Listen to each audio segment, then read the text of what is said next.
Good morning. Good morning. This is Jax Rose. I'm Jackie Rose, your host. And this is Sally, my mother. Your mother. Yes. And Sally can be found on Sally Journey Quilts. Correct. On Instagram. I'm just so thrilled to have you here. It's the end of October and we have mountains. I know, you're mountains back. to back catch up from on. Rhinebeck. And yes. So I haven't even, heard all about that. No. And let's do what we do and start with a poem. Okay, that sounds good. Okay, so I have this fantastic book, and it's called The Universe in Verse. Oh, that's beautiful. And it's by the author of the website. It was Brain Pickings, and now it's Marginalia. Maria Popova. Anyways, this is kind of, it reminds me, it's an essay and then a poem from, either she wrote a poem, but it would be like Sylvia Plath or, W.H. Auden or whomever. It's just a gorgeous book. And it has absolutely gorgeous illustrations. Yeah, I'm being distracted by the illustrations. I think I'll have to. And the amazing thing is when I went to Rhinebeck, it was couched on either end. I stayed with Kristen of Cozy Made Things. And that was like being in an enchanted forest and just stumbling upon a cottage of delights. and I told Kristen that she's like a good witch. Her home is such a sanctuary of light and delight and beauty and wonder and coziness, and it is absolutely representative of everything that, if you've met Kristen and know her, everything about her, it is just a tranquil paradise.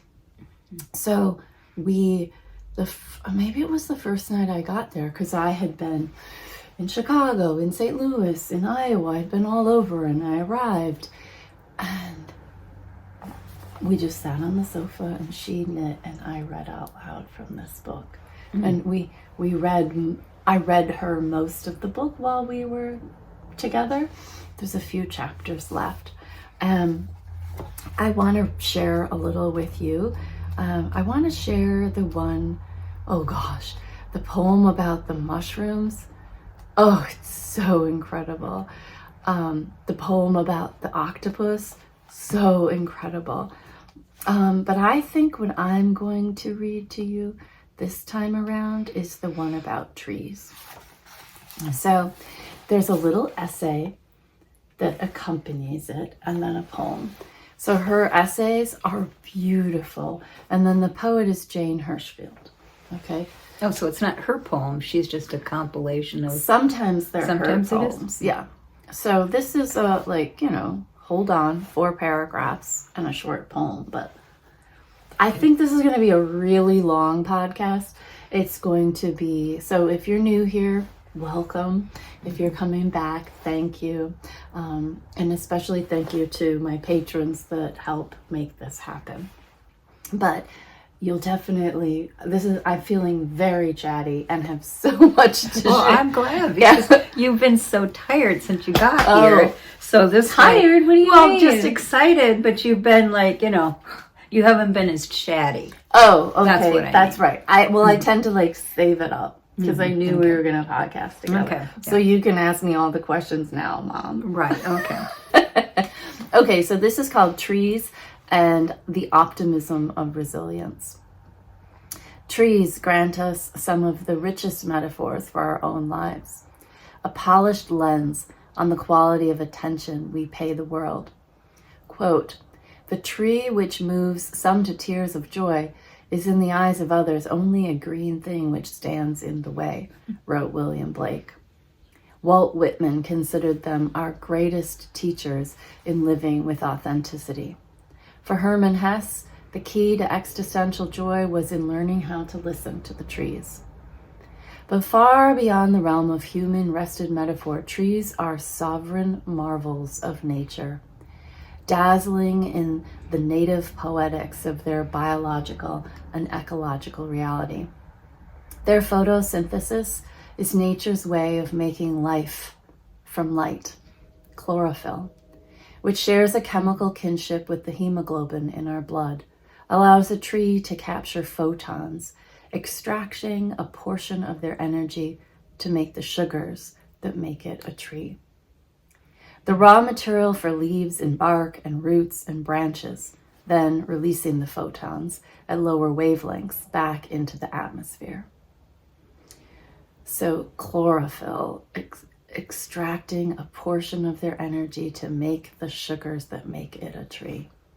A tree is a light catcher that grows life from air, an enormous eye tuned to the light of the universe. Yes. Trees hungrily absorb red light, the longer wavelengths of the visible spectrum, but the neighboring infrared passes straight through them. Under the canopy, where fierce competition for these wavelengths rages, red light is depleted and infrared dominates. Even though trees cannot absorb infrared, they, unlike humans, can see it with chemical photoreceptors called phytochromes. The ratio between the two types of light tells trees how much to grow and in which direction, which photochromes acting as on-off switches for growth. An abundance of red light under the uncrowded skies turns the switch on, signaling to the tree to spread its branches wide into any gaps in the canopy. In the crowded shade where infrared dominates, the switch turns off, reducing the growth of side branches and promoting the tree to grow straight up, reaching for the open sky above.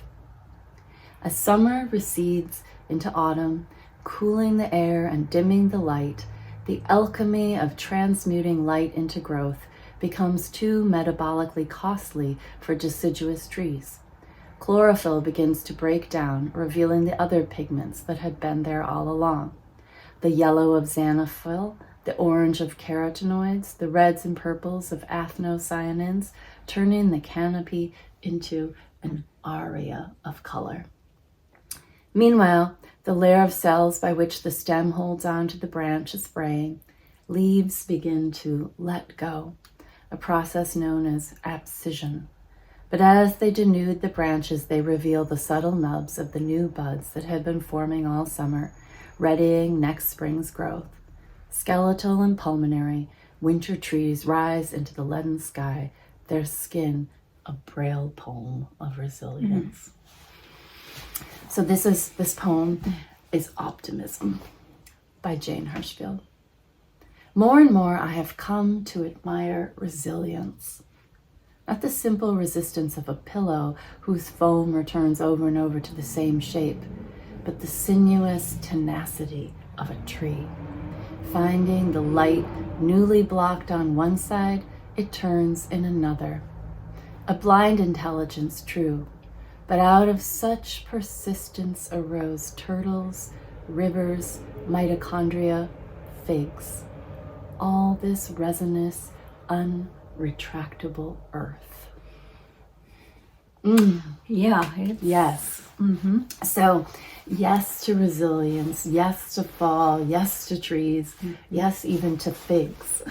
Can I tell you my beautiful tree story? Just quickly? Yes, of course. Okay. Well, we planted, we've lived in this house for a long time. And since I was in kindergarten. Yeah, and the boys were born in here and were raised here. And it was, I think, 23 years ago, it would have been 23 years ago, that we planted an oak. Quercus hieronymus. Quercus hieronymus, yes, for heron. And this week, he said, oh, let's go look at the tree. My tree, he says. My tree is, yes.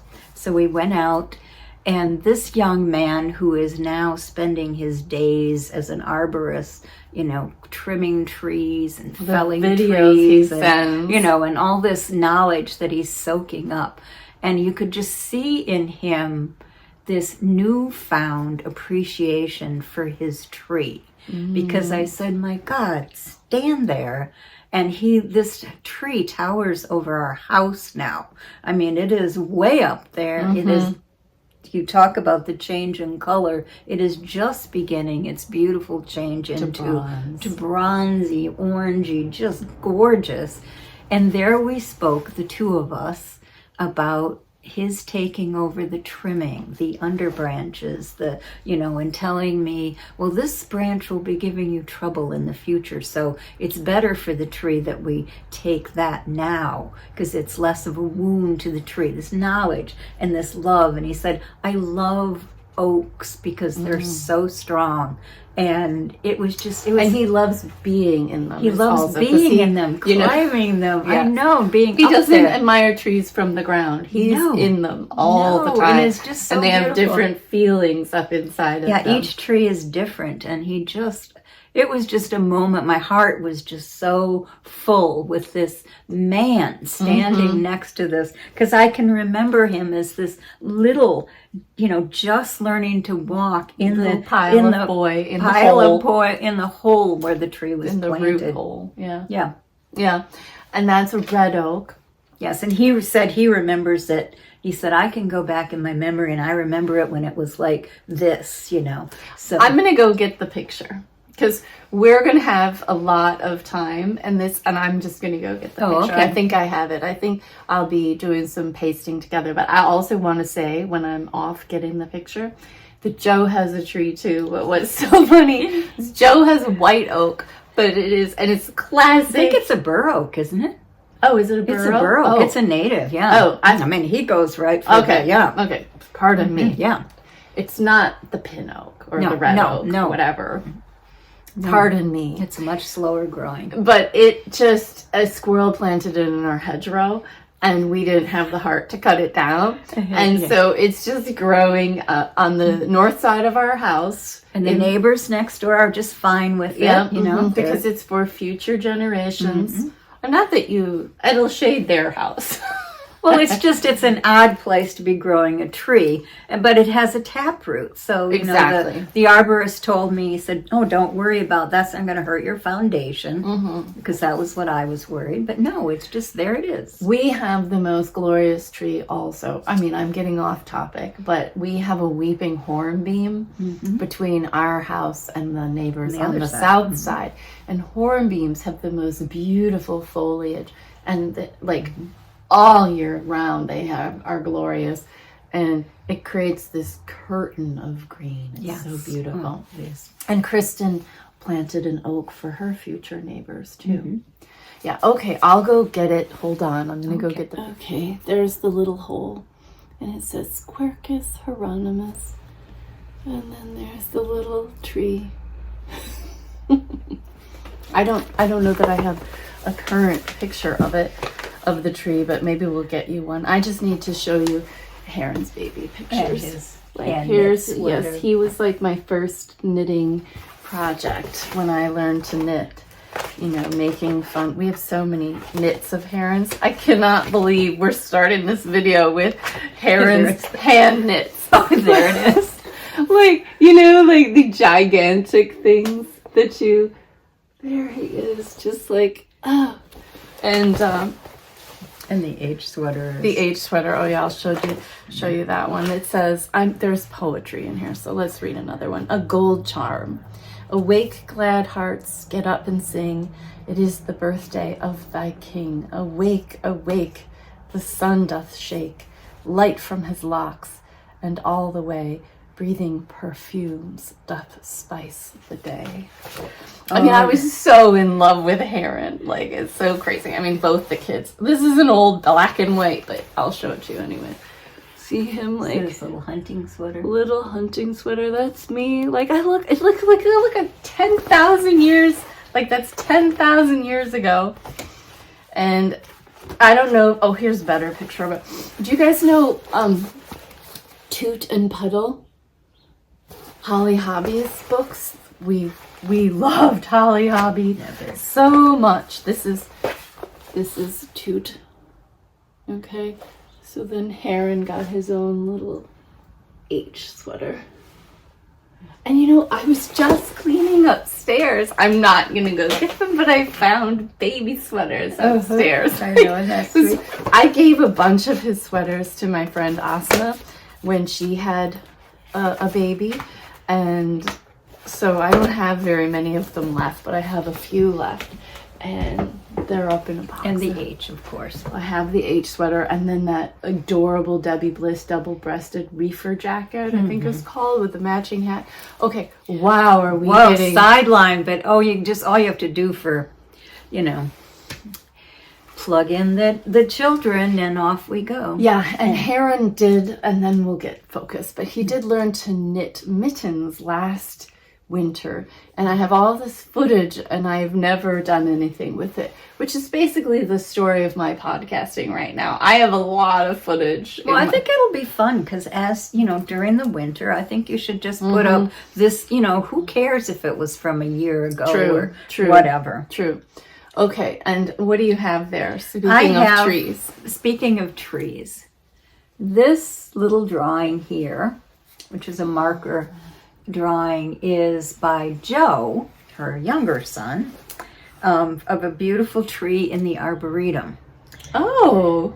So he does these nature excursions where he goes off and sketches, and he's quite the artist, which we will talk about in a little bit. But so he loves trees as well. And what are you wearing about a tree? Just while you have to stand up, I think, and just get right in there.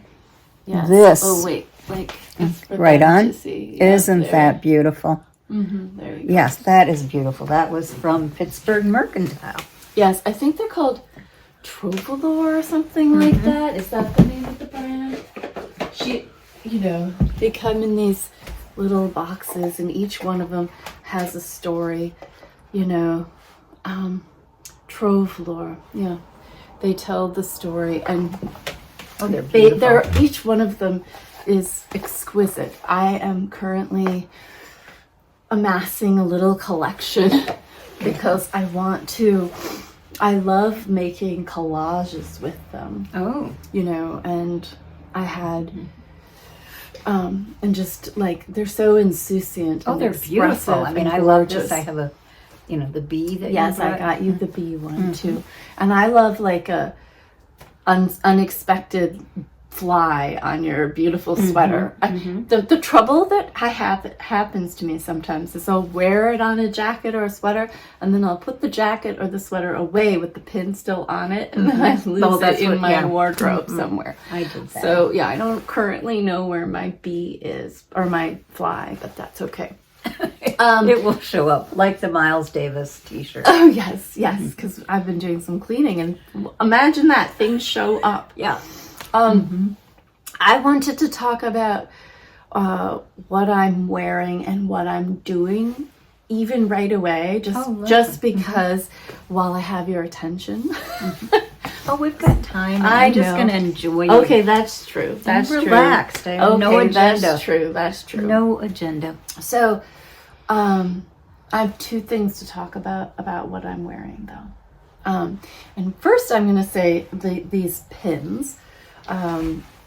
So I went down to Knit One in Chicago, which is absolutely charming and amazing, and it's under new ownership, and it's there's everything about Knit One was always wonderful, but it's also exciting to see a business change when it changes hands. So I adore all of the the new lines that are being brought in, and the new energy, and it's so fun. So I definitely highly recommend a visit there. And then next door to Knit One happens to be this glorious little ribbon and button store, and so they had all of these fabulous, how pretty, they're antique buttons or new ribbons,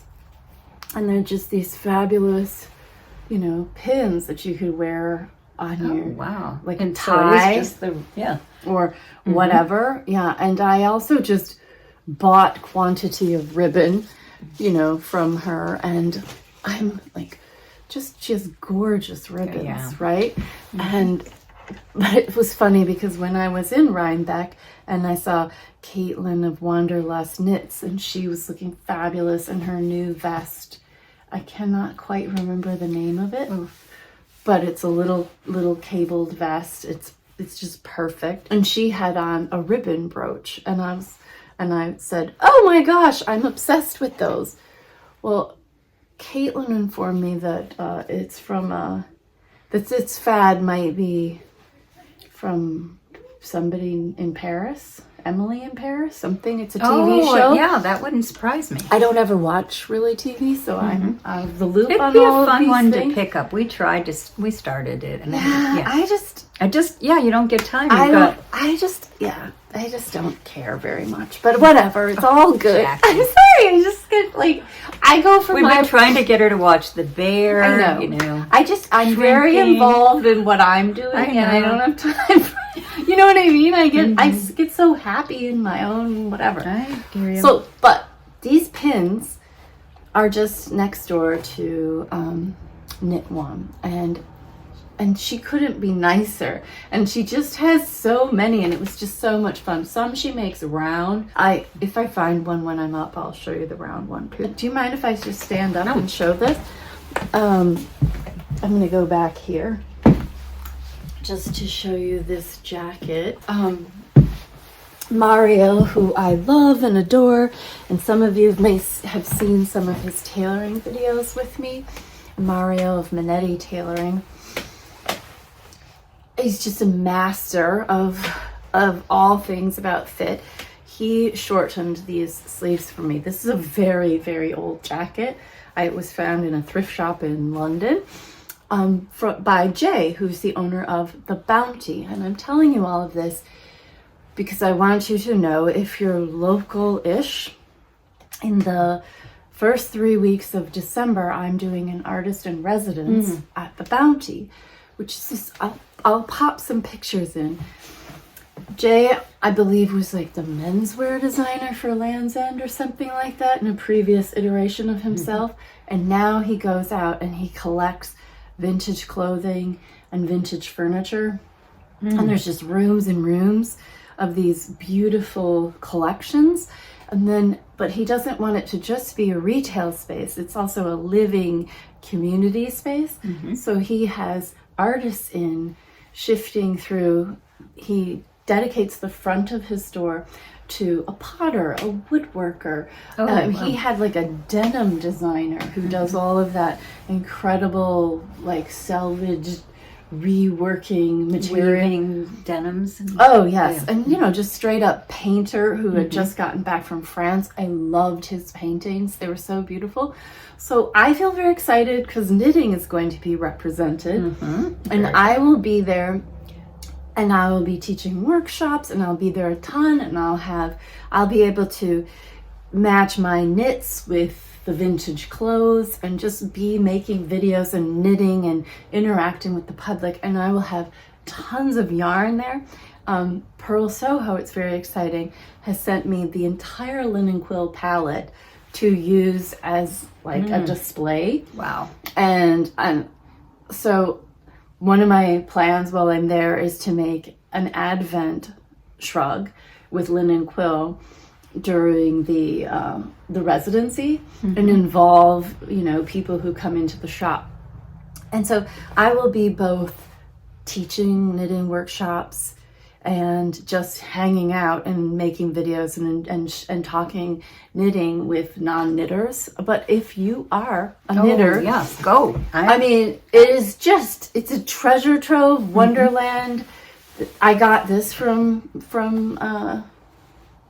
the Bounty. I have a full hunting jacket, with the pocket in the back, and maybe I'll put it on and take a video and put it in here with, the game pocket in the back. But as a knitter, you can use the game pocket as your knitting, so you can have your knitting in the back and just walk and, and it's perfect. So I'm so excited about that. I don't have massive amounts of details, but I'm just saying at this moment you are so welcome to come, and I'll keep posting about it as it gets closer.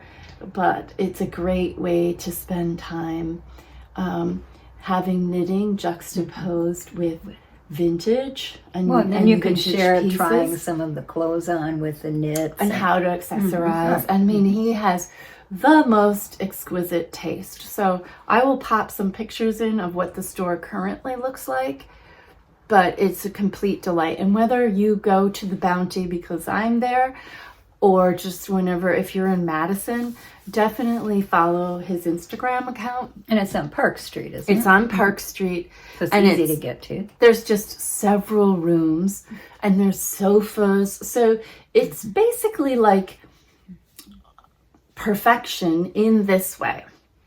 It's not a yarn store, but I actually am going to sell samples of knits I haven't been wearing, and then use that to raise money for the knitters down in, North Carolina. And I'll find a charity to donate to. No, that's great. So they'll be knitting to buy, but what it is it's stimulating, and there's places to sit and knit. And so be stimulated, excited, relax. Do you know that that kind of zone is the sweet spot, right? Oh yeah, definitely. It's just the sweet spot.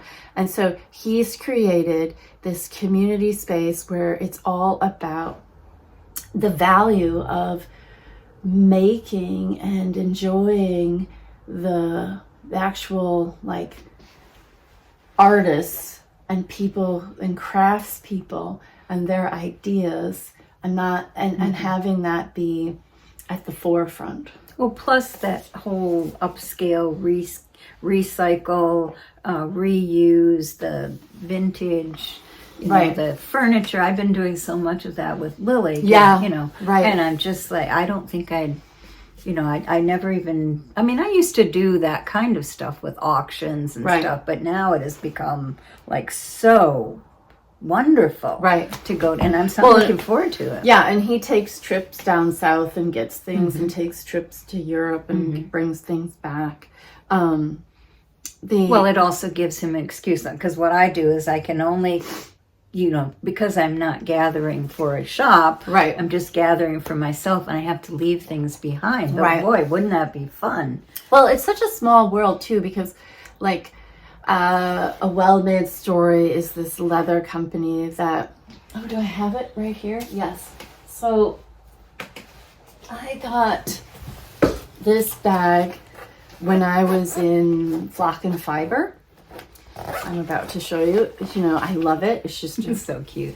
But then I had a well-worn story here in, like, they're outside of Madison, make this strap, and it's just the best leather, and they embossed it with Jax.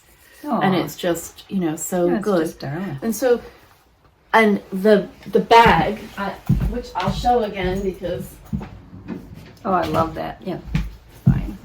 It says Jax up here, but you can't see it. Anyways, this bag is like, I've had it for years, and this is the classic untreated leather, and then it just ages over time with you. It is, it's heavy, and then I dress it up with bandanas and stuff like that. So these are sort of companion pieces, and the leather is local, and so that's the kind of thing that Jay would have this. He hasn't, but he's got years of this.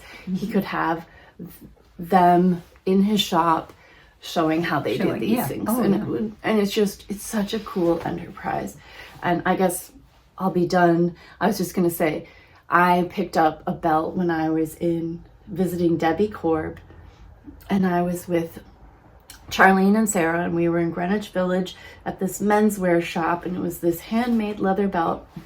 That guy is friends with Jay, and he has his belts there too, but they're bright pink, and I totally want to go back and get a bright pink one, but I'm just like, his ties, his everything is so cool. So I'm obsessed, and I am literally, I'm not even going to be in the country, and I'm flying back to do this residency because I'm that committed to his idea and how fabulous it is. So yes, just big change. you can come visit me at the Bounty in Madison in December. It would just be a fun like weekend trip for anybody. You know, you could come to I mean, whatever. I'm done blithering on about it. But if you need something to do, that's where I will be. Well, and it's a great season too. Oh, Because yeah. you'll come back. I was thinking about that. You'll come back, and we will have all the decorations out. Oh, you know, the tree holiday will be and out, the tree. holidays. Yes, yes. It's like, you know, the years are just going like. And what we might as well say is that on Tuesday I'm going to England. So Yes. so I'm very, very excited about that, and I will be there for a while. Yeah, but I'm coming back. So Right. yes. So just so much, and we've had so much change around here. Oh, I know. I'm heading off, and Lily moved out. Yeah, Lily, when we say Lily moved out, Lily moved where I can practically, this is the only reason why I'm in one piece. Yes, exactly. Because she just moved over probably 4 blocks away from us. You know, so on her way to work, Yes. she goes by every morning. And Sammy I goes stand outside out, and to her little yellow Jeep goes by, and we both wave to each other and send hearts and hugs. So, and it's just been the sweetest thing, because she has she took a chance, and a roommate that she never, they both came at it with, we need an apartment, and this girl is just very sweet. They're getting along very well, and she's just like blossoming into her new space. Yes, because Lily graduated and she has a teaching position at the preschool where our boys went. So there's a lot of history, and and she's still doing a little Trader Joe's right now on the weekend. And all those, as you can imagine, those of you that know Lily, those little toddlers are in love with Lily. God. I mean, she's so sparkly and beautiful, and they just absolutely, her kind heart, and she just is like, she's like a goddess. It's just heaven that she's doing, and she's just so. And by the way, she has the most spectacular knit that she's just been doing the finishing work on. She's been so busy.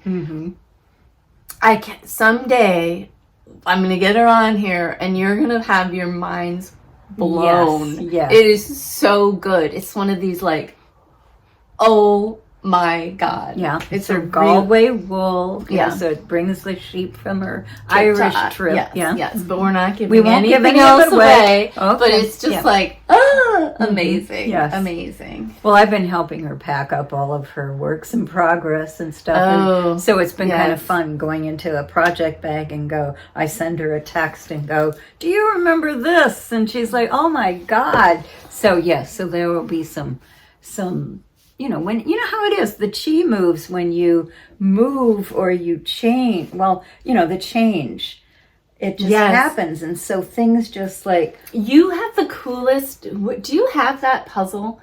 Because I want you to show them that. It's the coolest. It's right down by the sofa. If you okay, I'll press pause. Okay, speaking of chi moving, Mom has a really wonderful metaphor. Yes, this. I'll put it. That you probably recognize from. Well, many of you do, that's a puzzle we played with as little kids. And what it is you eventually get where you have all 15 of these in order. That's the point of it. But with our house, the metaphor, how to explain it? It's like, I'll explain it. Okay, you explain it. Or I shouldn't. But it's just, we're packed in various times. Yes. We've had a house full. Yeah, there's 2 boys, Lily, my sister, my mother, myself, and a dog. And then, husbands and fathers and things like that throughout the years. People come and stay. So the saying around here always was one comes in, one goes out. That was her father. That was my father. Yeah. Which we laughed when it was him that, Yeah, but whatever. But that was, he's a very good nature about it. Yeah. So in order to, not be so bogged down with stuff, we Go ahead. Well, what happened is that Jamie and I got turned on to the Swedish death cleaning. Fika. The Swedish death That cleaning. I have watched like 4 episodes. Oh my God, I love them. So just quick say, Swedish Death Cleaning is a series on television, and it's 3 people. There's a psychologist, there's an organizer person, and there's a decorator. Right. And they come and they do an episode at somebody's house. Kind of an intervention.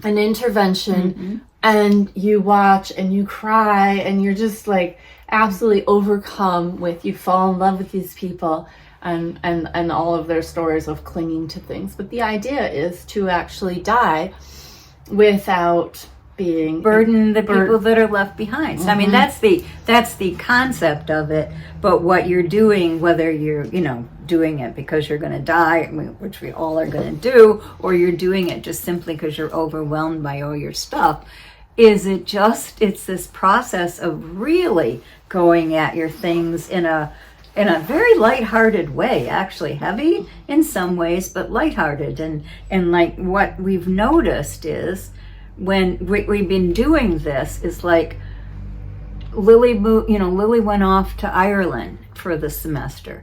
Joe moved off and away for a year, off in his apartment. Heron had moved out. And so I was left with the shop, and it was just like it had been a boy den for years. And I just decided to, after my illness, I had all this energy. I went in there and I completely repainted. We have an episode about that. We do, back in there about how that became my art studio. And then lo and behold, this fall, Joe announces that I want to go travel and do something exciting in the world. Not quite sure what it's going to be, New Zealand, whatever. Can I come back home? It wasn't even a can I come back home. I'm going to come home and say there's like no room for him. But we were like, obviously, of course. So anyway, so he moved back into the shop. Moved back in meaning that it's still an art studio. And she just can't paint till he wakes up. Yeah, and it's so cute because he's also an artist himself. And so we're both excited about having the shared space. But it's rather amusing that I have this boy now in my beautiful creative space. But it's, as you know about me, I am treasuring because I know this is a point in time that is a treasure. Because the tears I shed when he left out the door, like, oh, the youngest has gone off. Boomerang, It's so cute. I don't understand why this is. But you're like the feeling vessel of the family for me, because the boys moving and their little transitions, I take very much in stride. But you feel it. Well, it's also because of the state where I'm at 75. I'm kind of looking at this like people that have, you see them all the time, those young couples with their little babies. They don't have any idea how fast that goes, how fast the oak tree grows, how all this happens. And so when I see Joe leave the house, I know like, oh my God, that transition has happened. And it really, it hits me deeply because it's life moving through. It's life moving. Temporary. And so I'm dealing with my own mortality and, all that stuff. But anyway, and then Can I quick say something on that? I just feel the need. So I have a story about feeling euphoric and happy and going for a walk. And it's the morning and I'm going for a walk and I'm walking down to the park that I go by. This is the park where my children were raised too, where I was raised. I mean, that's the strange thing about us, is the continuity of living here for so long. And it was basically, let's just say, glorious. It was one of those days where kids were back in school, so it was quiet. But fall had come a little bit, And there was this very handsome young dad pushing his daughter on a swing. Well, I actually didn't even know he was handsome. Actually, he's just a dad pushing a daughter on a swing. And he was on his phone and just pushing her. And like, his back to the lake, which was all sparkling and magnificent, and his daughter, her face, like the wind in her face, and I'm seeing all this. I just went up to them, and I was just like, I'm so sorry. May I just introduce myself? I'm like, I just want you to know how, and then I said, I have some feedback. Forgive me, I mean it in the most loving way possible. I mean, and I did this. Like, whoa, oh my gosh, right? And I was like, I raised my children in this park, and it was so hard. It's so hard. All the attention that they need and being present for them and looking at them. And I was like, and then I said, and I'm really sorry to say this, but I am going to brag. My children are magnificent. And I found being a young mother the hardest thing I'd ever done. I just thought it was so hard. And I said, so I completely understand why you're on your phone right now. I completely understand. But I said, but she needs you. She needs your face in her face, looking at her, seeing her joy. You seeing her joy gives her so much confidence. You have no idea. You have no idea this time that you're spending with her right now, what you're doing for her, the gift it is. And I said, so, well, I get it, because it's the hardest thing you'll ever do. You just pay attention to her right now. It's so freaking beautiful, and she's so beautiful, and you are so lucky. Yes. Well, that was good. And I'm like, and I'm so sorry. I don't mean it like judgment at all. I don't mean it. I just mean you will thank me 20 years from now, because your children will be so, settled in who they are, because that's how we get settled in who we are, is people who love us are present with us. And it's not like they're complimenting us. They're just present with us.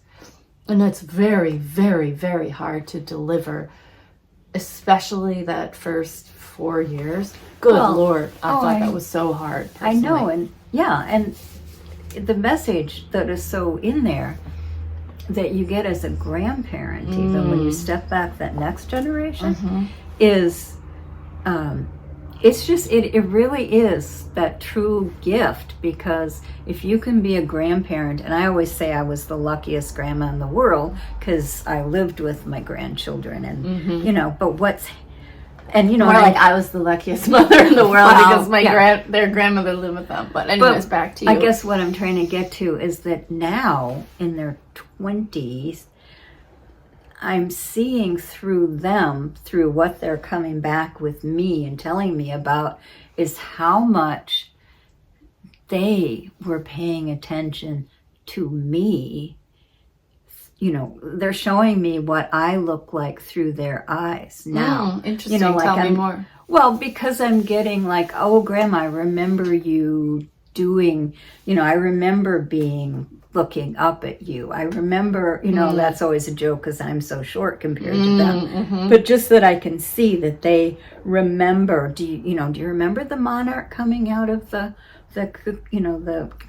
was that Wallace? Is that what we call it? No, that was, the monarch was just Joe and I, before he walked to New Morning with me, that, we had this routine, and he had lunch, and then we walked to New Morning, and we waited because it came out, the monarch came out of the chrysalis, and I didn't want to, we had it in this cage, and then we took it out into the yard, and I didn't know anything, and that was the first time I'd ever seen that, and it was magical.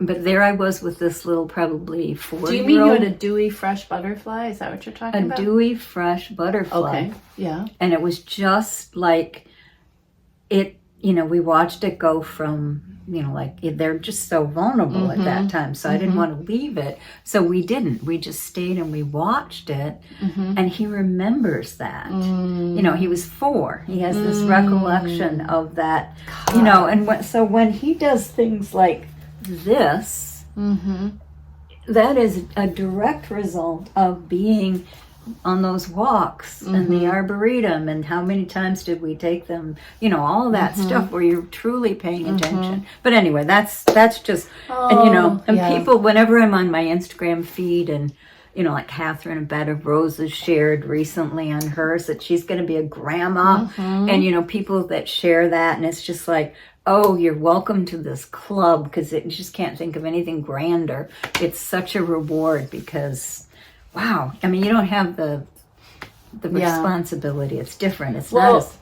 Can we talk about our impromptu book club, too? Oh, yes. And Heron moving out? So, he moved out a long time ago, but he moved into an apartment. A grown-up apartment. Yeah, instead of like with a bunch of people, it's just he and his roommate, Shrug. Shrug. Oh, and he's from wonderful. Mississippi. Anyways, he is wonderful. He had Thanksgiving with us last year. And so, again, I don't know. For me, it was actually my first feeling of immortality. Like in that idea, like the Boris Pasternak, Dr. Zhivago immortality of you will live on in the memories of those who love you. Yes. Oh. And just in case, I mean, you don't know this story, and I'm going to tell this one too. I'm just full of it today. Okay. When my father, she doesn't edit too much. No, I won't. I don't have time for edits. Okay, good. So all I'm going to do today is add pictures. And just take it in chunks. People. Yeah. This is for us. Yeah. And so when my father died, he was like a Tom Clancy reader, that kind of thing. But when we went to clean his apartment out, on the coffee table was an Everyman's Library, which is these cloth hardbound books with the ribbon in the binding. And it was my book. My Dr. Zhivago was sitting on his coffee table, and there was a ribbon, and I opened it up, and the ribbons to the page where the woman's dying, and she's saying to Dr. Zhivago, can you give me any comfort? Is there a God? What's happening to me? And he says to her, what I just said to you, I don't know. I can't tell you that. But I do know you will live on in the hearts of those who loved you. And it is so true, like how much for Grandma Gerda lives in our heart all the time. She's always there for us. So when I went to Heron's apartment and saw Sally's quilts and Sally's art and all of my books that he had stolen and just borrowed, stolen. Okay, it's fine. I felt nothing. I felt zero rancor. I felt total joy. I could not believe how the aesthetic of our home carried into his home that he made himself, and the things that we love, he loves, but in a different way. In his own way. It was incredible. It was so, and we were just, like, we went in there this day, and he'd had a huge dinner party the night before, and I'd had a terrible nightmare dream about him, and I just called him, and I'm like, please, can I just come over and do dishes with you, So we brought scones over, and Sally came, and she had we had a mirror to bring him or something. And we ended up having this spontaneous book club, which is the best book club ever. So I'm going to share the idea with you, even though we haven't had a chance to follow through. Well, everybody's been off and away. I know. We've been like, Heron's been all Mexico, Kentucky, everywhere. Well, anyways, the point is because we were just talking books. Heron sat down and read an excerpt from All the Pretty Horses to us. And it was fantastic. I've never read Cormac McCarthy. And then I took it and I reread, and then Stroud reread, and then Sally reread the same passage. We just took turns, but we read it again, and this time we could ask questions and get more context and hear it again. And we had the most fantastic, immersive conversation about a book he was sharing, a book he loved, with us. And then we could leave the book club and decide, well, maybe I'm going to go read that book. And so our plan is to have this ongoing book club where we just bring an excerpt from something we love, or we bring nothing, but we prepare to share the excerpt to entice the people in the club to go off and have future readings. But the real key, I think, for me was the person who knows the book and loves the book, choosing the passage, reading it out loud, and then the rest of us getting to read it again and talk to make it like sink in. Well, and it really was good to him because he said it opened up it in a different way when he heard other people's voices, you know, and it was just, it was amazing. Yeah, and so we love that. And to have it be this multi-generational book club, 2 young men, Grandma Sally and me, and so they call it the Mustang Sally's Gentleman's Book Juke Joint or something. I don't know, book club, I don't remember, but they definitely call their home like Mustang Sally's Gentleman's Club. Yeah. But it's like, you know, In a very affectionate, loving way. So. Because what blew me away was that, you know, Heron said, you know, I've been on this like since last year. I started painting, and he kept coming in and going like, is it okay if Stroud and I come over and pick some art? We need some art. And I said, sure, fine, no problem. I've been framing things, and, you know, I just was creating, and not quite sure where that was all going. Well, they came over and they had armloads when they left. And then Heron goes, well, do you have a quilt, you know? And then so he's got this full size, you know, one of my quilts from way back that I love, and, you know, smaller things. But anyway, the whole point is I go in to use the little, you know, bathroom, and over the toilet is some of my circles, and, you know, and it's just like, wow, and they're everywhere, you know, this is just, and it was so sweet because I have framed, that's when you model, I have framed their art all their lives, you know. I've just, that's one of my great joys, is celebrating their art. Well, you know. And so anyway. What were you going to say? Oh, I was going to say in your art too, but I don't really have, Grandma I don't did do that kind of paper art these days. No. Yeah. But maybe one day, we were talking like maybe we'll put a poem up on the wall. I think that I would be love nice to. We just in need the to, collage. Yeah. But anyway, so that's what has been happening. Just lots Do you want to share some of your art? Yeah, well, you have to remove the ribbon I things. have ribbon. Okay. Ribbon debris. Okay. This is another idea for another time, but I'm very excited about this ribbon. Yes, love it. I just want to show you this abundance, because look at this. I got a whole roll. I know. I can remember in years past when to find a really good ribbon was nigh on, because you can't buy them online. You can't see what you're doing. Well, no, this one I did actually you did? buy online, but you this is saw the it, one didn't I'm you? very excited about. Oh, sorry. Okay. Beautiful. Okay, I think I've gotten access to your things. There you go. Okay, when we first started out, we talked about the oak tree, you know, the tree that we purposely planted for Heron, the eldest son, you know, all that kind of stuff, and Joe's little side tree that the squirrel delivered to us and never got, you know how it is. People that have more than one children, it's very common that the next one you're too darn busy to actually go to the nursery, plant a tree and all that. It was always our intention. I don't mind. I'm the youngest, and I feel like most fabulous. No. Well, I was the youngest too, and I was the most. It's funny. It's nobody. Like Joe, Sally, and I are the youngest, and Lily and Jamie and Heron are the oldest, and so it definitely totally shows. Definitely a club. But Joe, you know, Heron, and it doesn't take away from either one of them when I say frame their art. Heron has always been this prolific artist all through the time, you know. I can remember a time when I had his truck series all framed in my bedroom, and, you know, Joe does wonderful little things as his paper cutouts. You know, but just, okay, well, we should.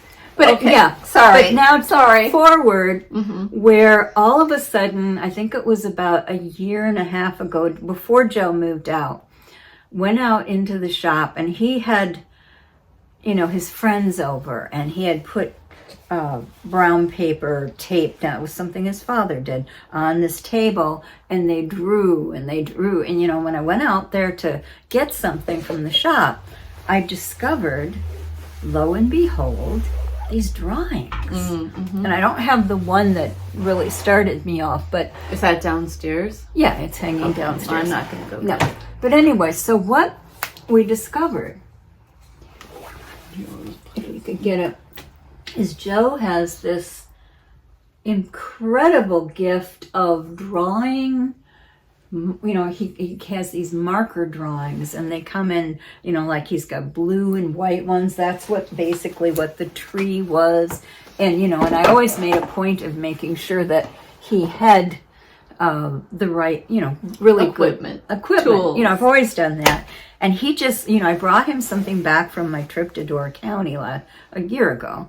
And he just went nuts on the colored markers. And so I can, you know, we'll get to that at some point where I'll show you more of what he did. Right. But that's another story entirely. But anyway, this is my artist in resident.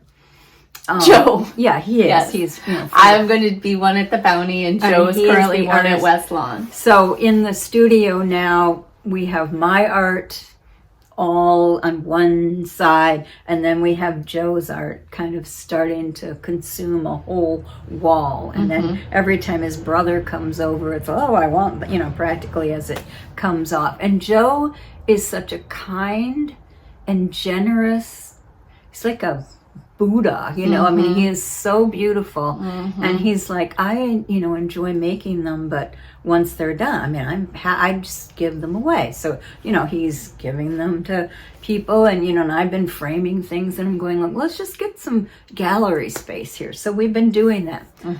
So recently I started, well, I'll show you, I'm going to off Joe for a minute. Okay. And I only have just a couple examples of what you've been of what I've been doing, and they've been, oh gosh, oh mother.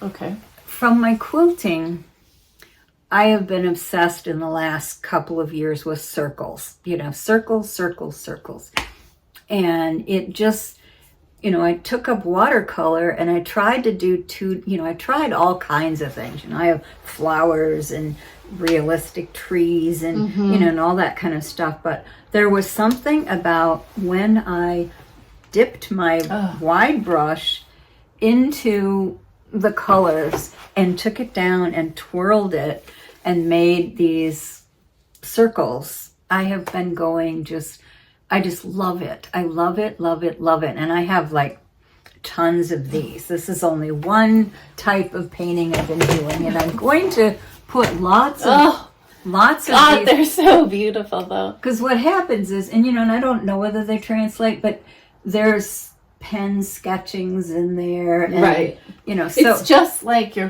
quilts, like the hand stitches. You have to get up and see it in person. The digital doesn't give the texture, the fine detail. Well, and what I've realized is it is just like my quilts in that I just don't have the patience.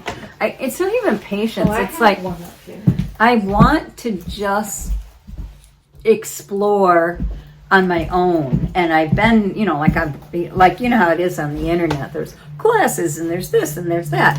And I look at those things, but I think at the stage of my life, I just want you want intimacy. I want intimacy, and it's just like what Joe says. It's about you and the paintbrush and the color and the water and what happens when you meet the page. That's what's important to me. The encounter. I've been doing daily journaling on my fabric. God, those are so. Yeah, I mean, maybe are they too intimate, or would you share one of those later? Well, yeah. I mean, I will. I mean, I will put those out.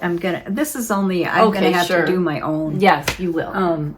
But anyway, so I just wanted to bring since it's in my room. Yeah, this is another one where I just had so many papers, and I started cutting them up and weaving them back into, so that some of the things that I wasn't going to frame, I loved what happened when I did the color is off. You know, that what I'm seeing in here. Yeah, the colors are off. It's much brighter and like it just is joyful. Yeah, no, I don't. It's not coming across, which is that's disappointing. It is okay, but I am going to try to, like, in the next week or two, I'll start putting on my Instagram individual paintings and just do it on a daily basis.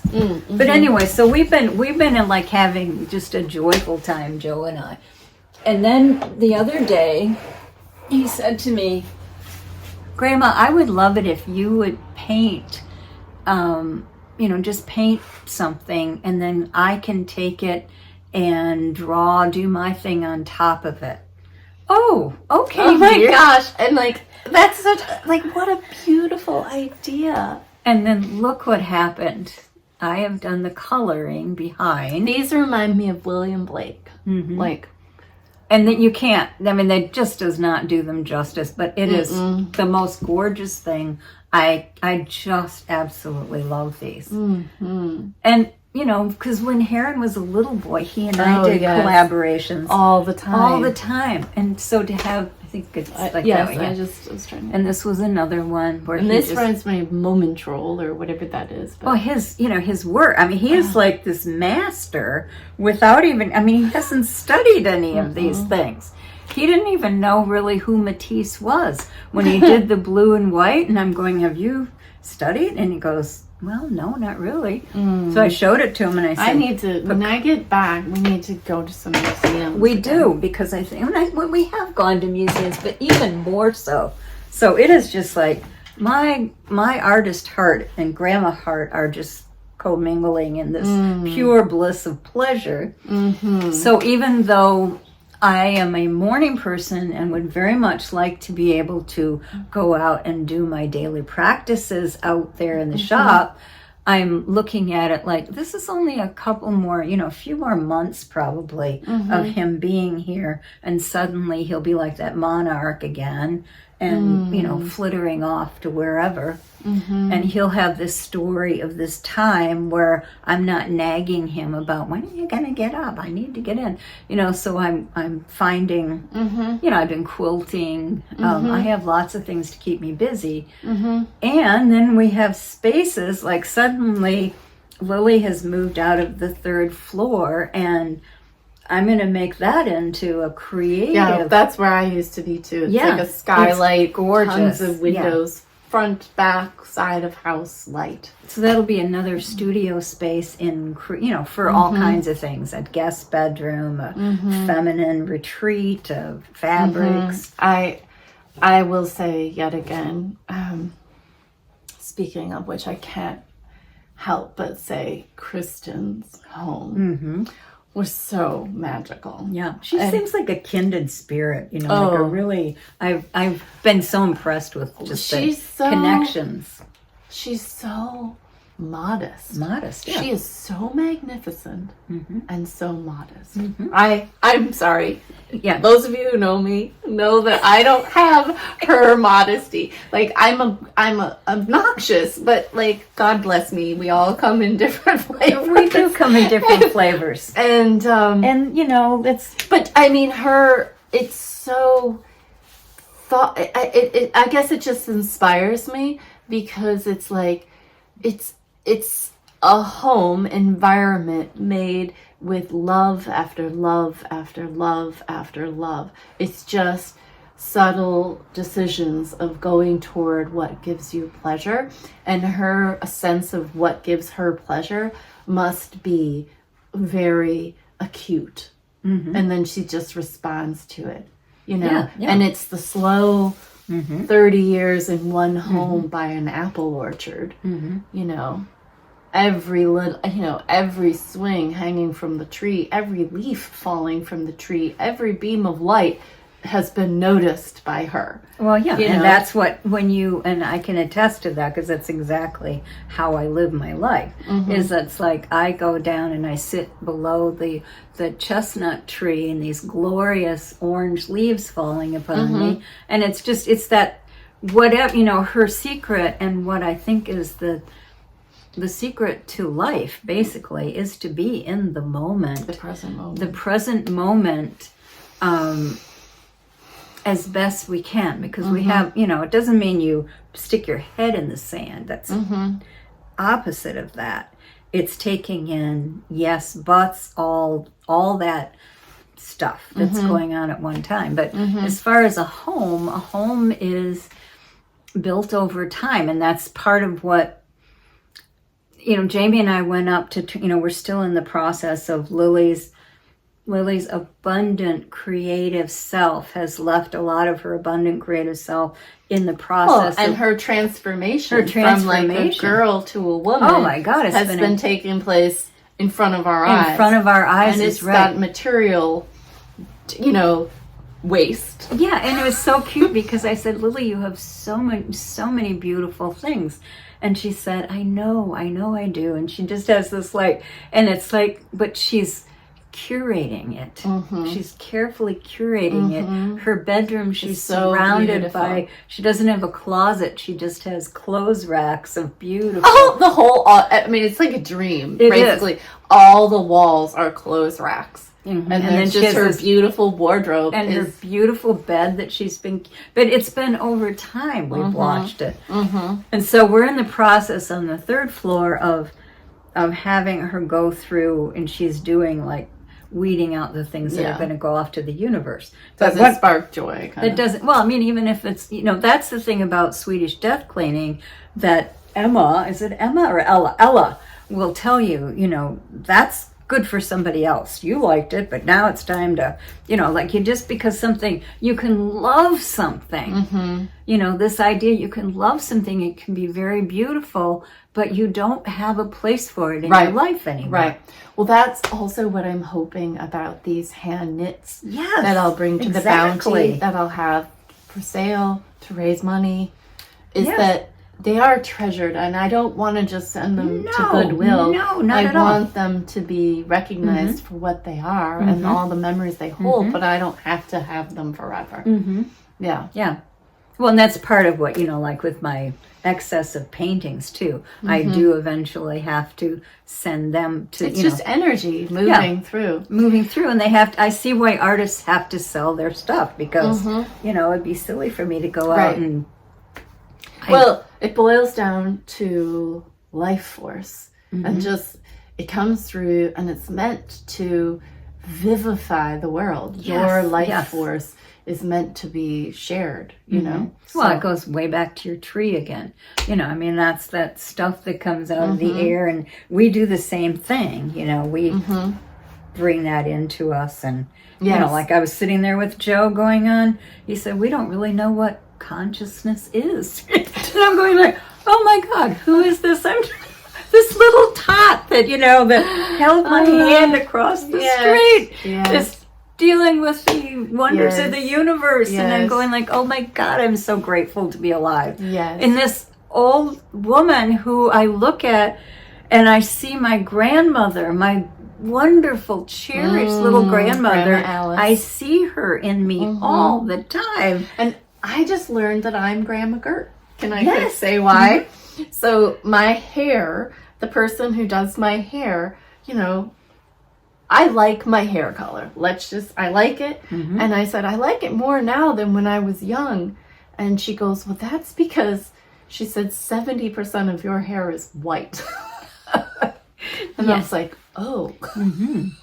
Okay, that's from Grandma Gert, because she went white. Yeah, early. Really early. Mm-hmm. And so, she put some, I'm just going to be, for those of you who think, a lot of people message me and think I'm totally natural, but I'm not, whatever. I get a blonde rinse over my white hair, but I have white hair. Mm-hmm.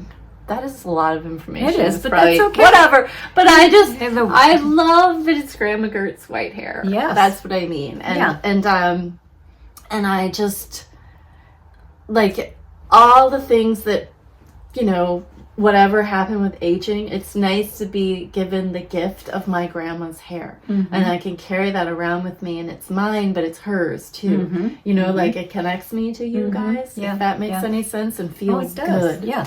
Feels good. No, I feel like I cut you off to talk about my hair, but no, that's okay, because I was just talking about aging and this transition period we're in and all that stuff. So, I want to talk about knitting a little bit. Well, yeah, and then I'll do my little quilting thing. Oh, excellent. Well, I just wanted to talk about this for a second, even though it's I love that. I just want to say, I love that.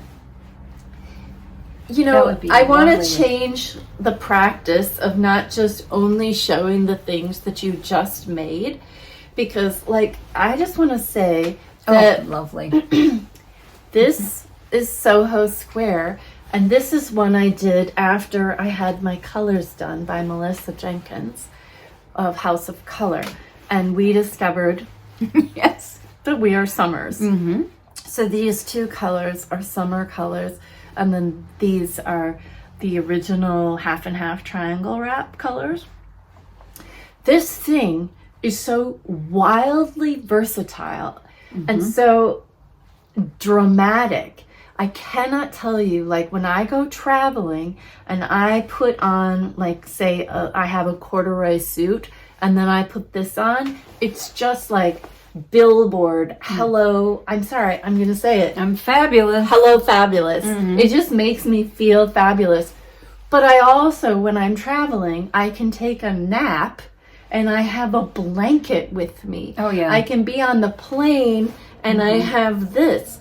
I can be, you know, it is, as far as like a travel, I don't have a lot of converts. I'm going to admit this. But to me, this is the perfect travel project because it's so brainless. Well, and you know, and then people are always, I mean, it's our nature going off the next new shiny thing and going back sometimes to the tried and true. And this couldn't be more gorgeous. I know. I couldn't be, and I, like, as far as putting in the time to make it's me. You know what I mean? Yeah, it's And life you've got life in here. I have life. I finished this in Scotland. I took this to Edinburgh, but the thing about it is, this is the first time that in the ages that I don't have one on my needles, but I have actually thought of my next one. I just haven't had a breath to even cast it on.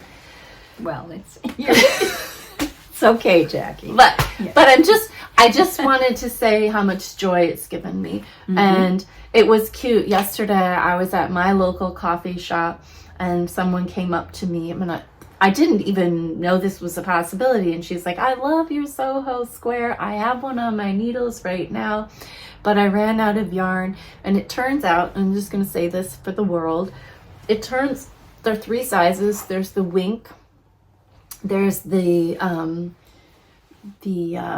birdie one, which is the medium size, and then there's the large one, which is linen quill.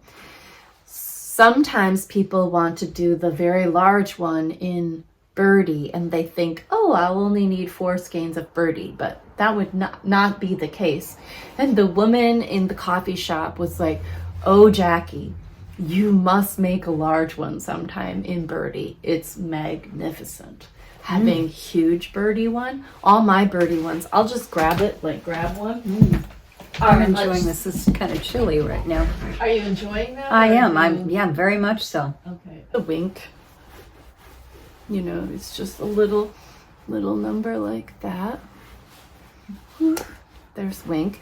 And then the medium size, it's funny, like this is right here. So that's pretty.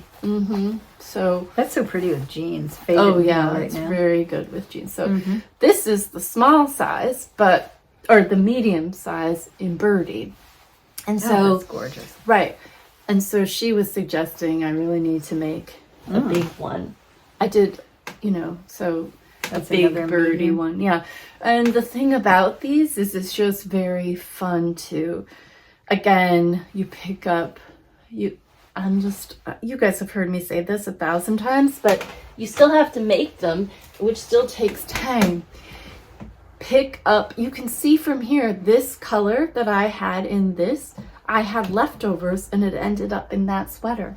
This was not the plan, but it was just sitting here. And then you can see how, I mean, I wouldn't want to cover up all those flowers, but let's say I was really cold. Yeah, you were cold. This would do the trick beautifully. And so the thing I love about these is they're simple enough and graphic enough that you pair them with prints, florals, fair isles, motifs, and they're bold, and then the contrast between a big bold texture and then tiny texture is so good. And so I honestly feel, and I don't care that it's my design, like I love style and fashion, and I just feel like these pieces play so nice with my wardrobe. And I'm just this served me so well on my recent trip. I think I was gone for like 2 weeks, and I wore this over and over and over again. It was so good for me. Well, I'm sure it'll make it to England. Yeah, I will definitely take it to England with me. So you can wear it or do whatever. We're going to take a quick pause. I'll put something on. I put a sweater on just to show, the whole deal with these is how they coordinate so nicely with... Oh, I love how this dark color. It just picks up. And, and then I have this belt, and it's just...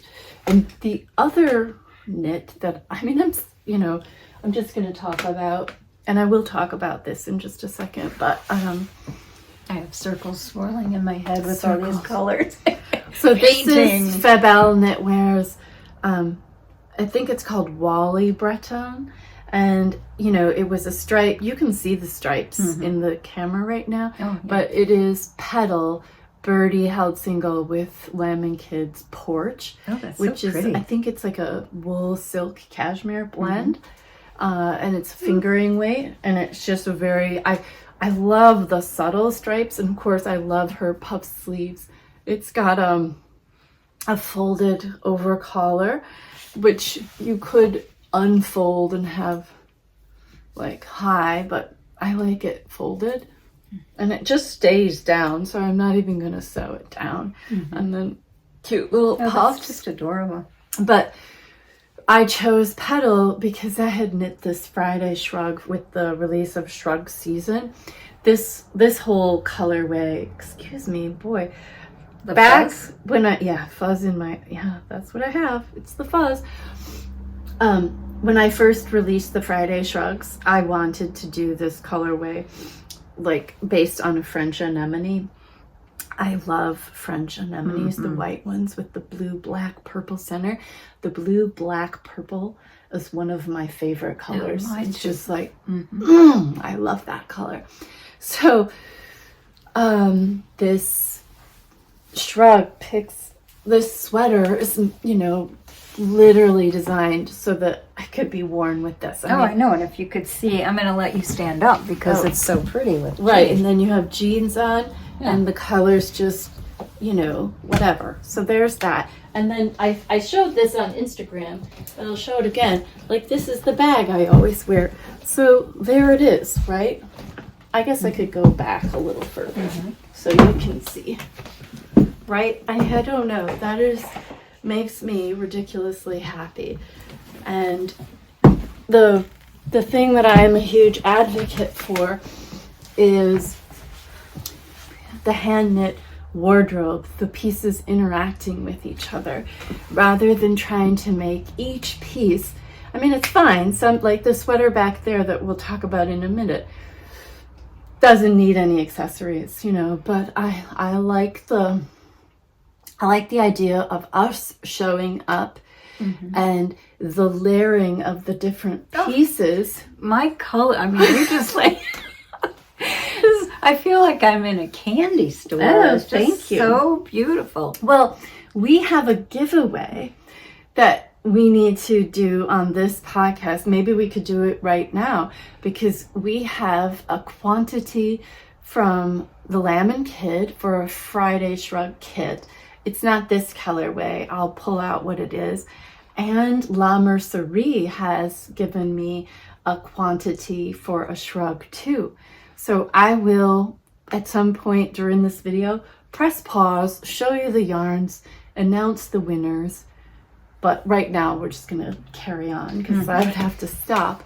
But all I'm saying is, instead of putting all the energy into the yoke of a sweater and then just wearing the sweater and then no thought beyond that, it's putting your energy into the composition of the whole. And I wonder if Mario had a huge impact on that, because he will not work with me unless he has that mirror and he can see from head to toe the entire thing. Like, I literally have these shoes on, which are the brown of Penny, which, you know, again, part of the whole thing.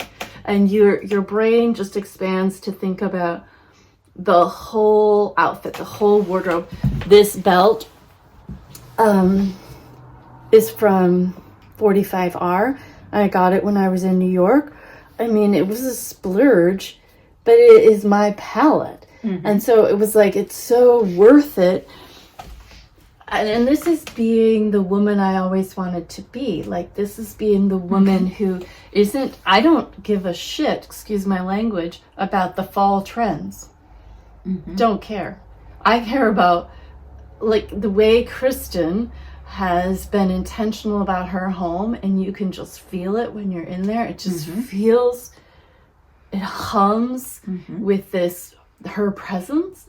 I mean, that's what I try to do with my clothes, is be intentional when I purchase things or make things, that they're things I'm drawn toward, and that the center of that spiral is my heart. It's not something else. Well, you know, I have to say, as your mother, one of the things that I think is so sweet about watching this progression in you over the years, and you're kind of going like, what could that be? Is that you do this every day. I mean, I think it's every day. There's a rare exception that you get yourself like dressed in how you feel good about yourself, and you go for a walk, an hour, hour and a half, sometimes 2 hours. Poetry comes out of it. You know, yes, you do some of those little vignettes when you're filming, but for the most part, you are taking your body out. You are like the tree. You're going out there in nature every day. And it doesn't matter what the weather is. And so you are celebrating, you know, it's not like this just came like without effort. You put so much effort into your things. And I, as your mother, can say, wow, I'm seeing the culmination of that over these years. Oh, thank you. And the confidence that it's brought. Oh, yeah, the walks are huge for me. It's so good like, for you. Grounding myself. I feel like I've written poems about the importance of going for a walk, because it quiets the chatter and puts you in this deeper place, which I so appreciate. I don't know if I'll be able to grab it right away, but I have a poem. I'm going to press pause. I wrote this while I was walking, September 16th. These oaks that line my daily walks are my genuine admirers, and I theirs. Eyes of praise, limbs of understanding. I give them the joy of ambulation. They give me their quiet heaven. Surrender, the scattering birds, the groaning road bystanders of our daily worship. Like, I definitely commune with the trees.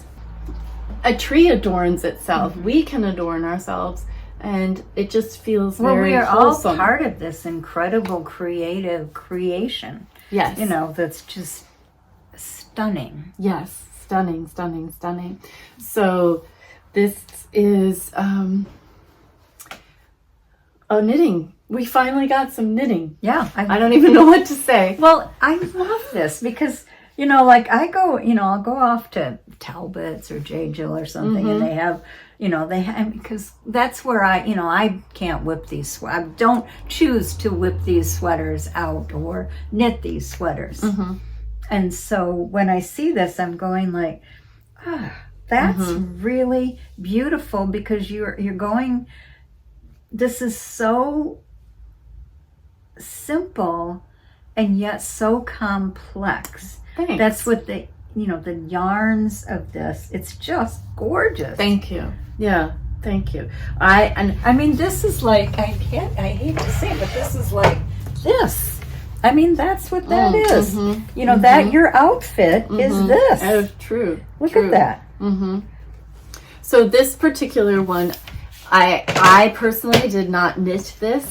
Paula knit this for me, and I feel absolute joy in collaborating with her from time to time, because I have more ideas than I can execute. Yes. And I'm basically always knitting. And so it's nice to have sometimes to, like, a few months back, have the idea. and then, I think that's, like, it's just such a wonderful idea. Yeah. And it brings a little balance to my life. You know, I feel absolute joy being able to share the idea of this sweater, and her knitting is magnificent.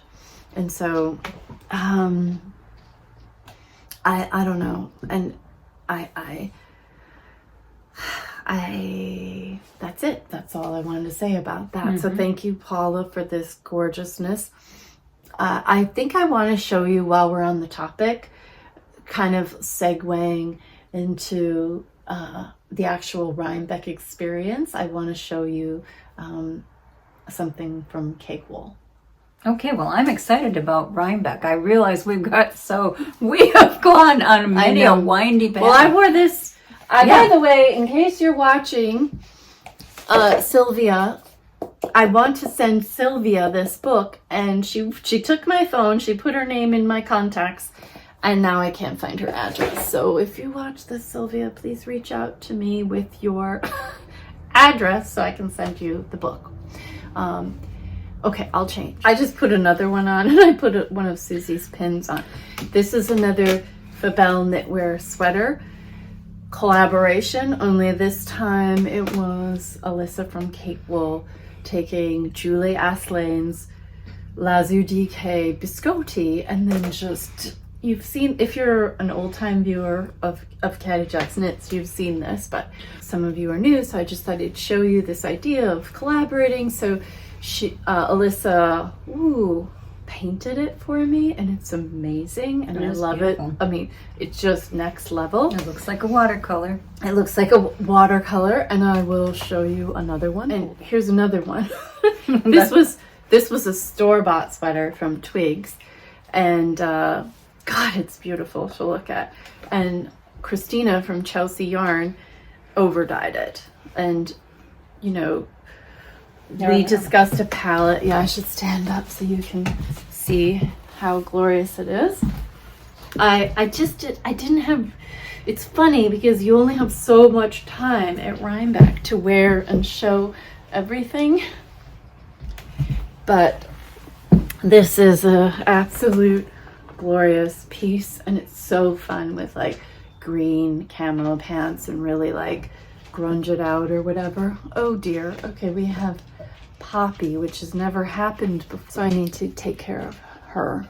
Okay, Mom's taking care of the dog, but I just wanted to show you what I mean about winks and versatility and wardrobes. Putting this on with this is fantastic, and I just love the simplicity and complexity of these little collaborations, like this knit collaborating with this.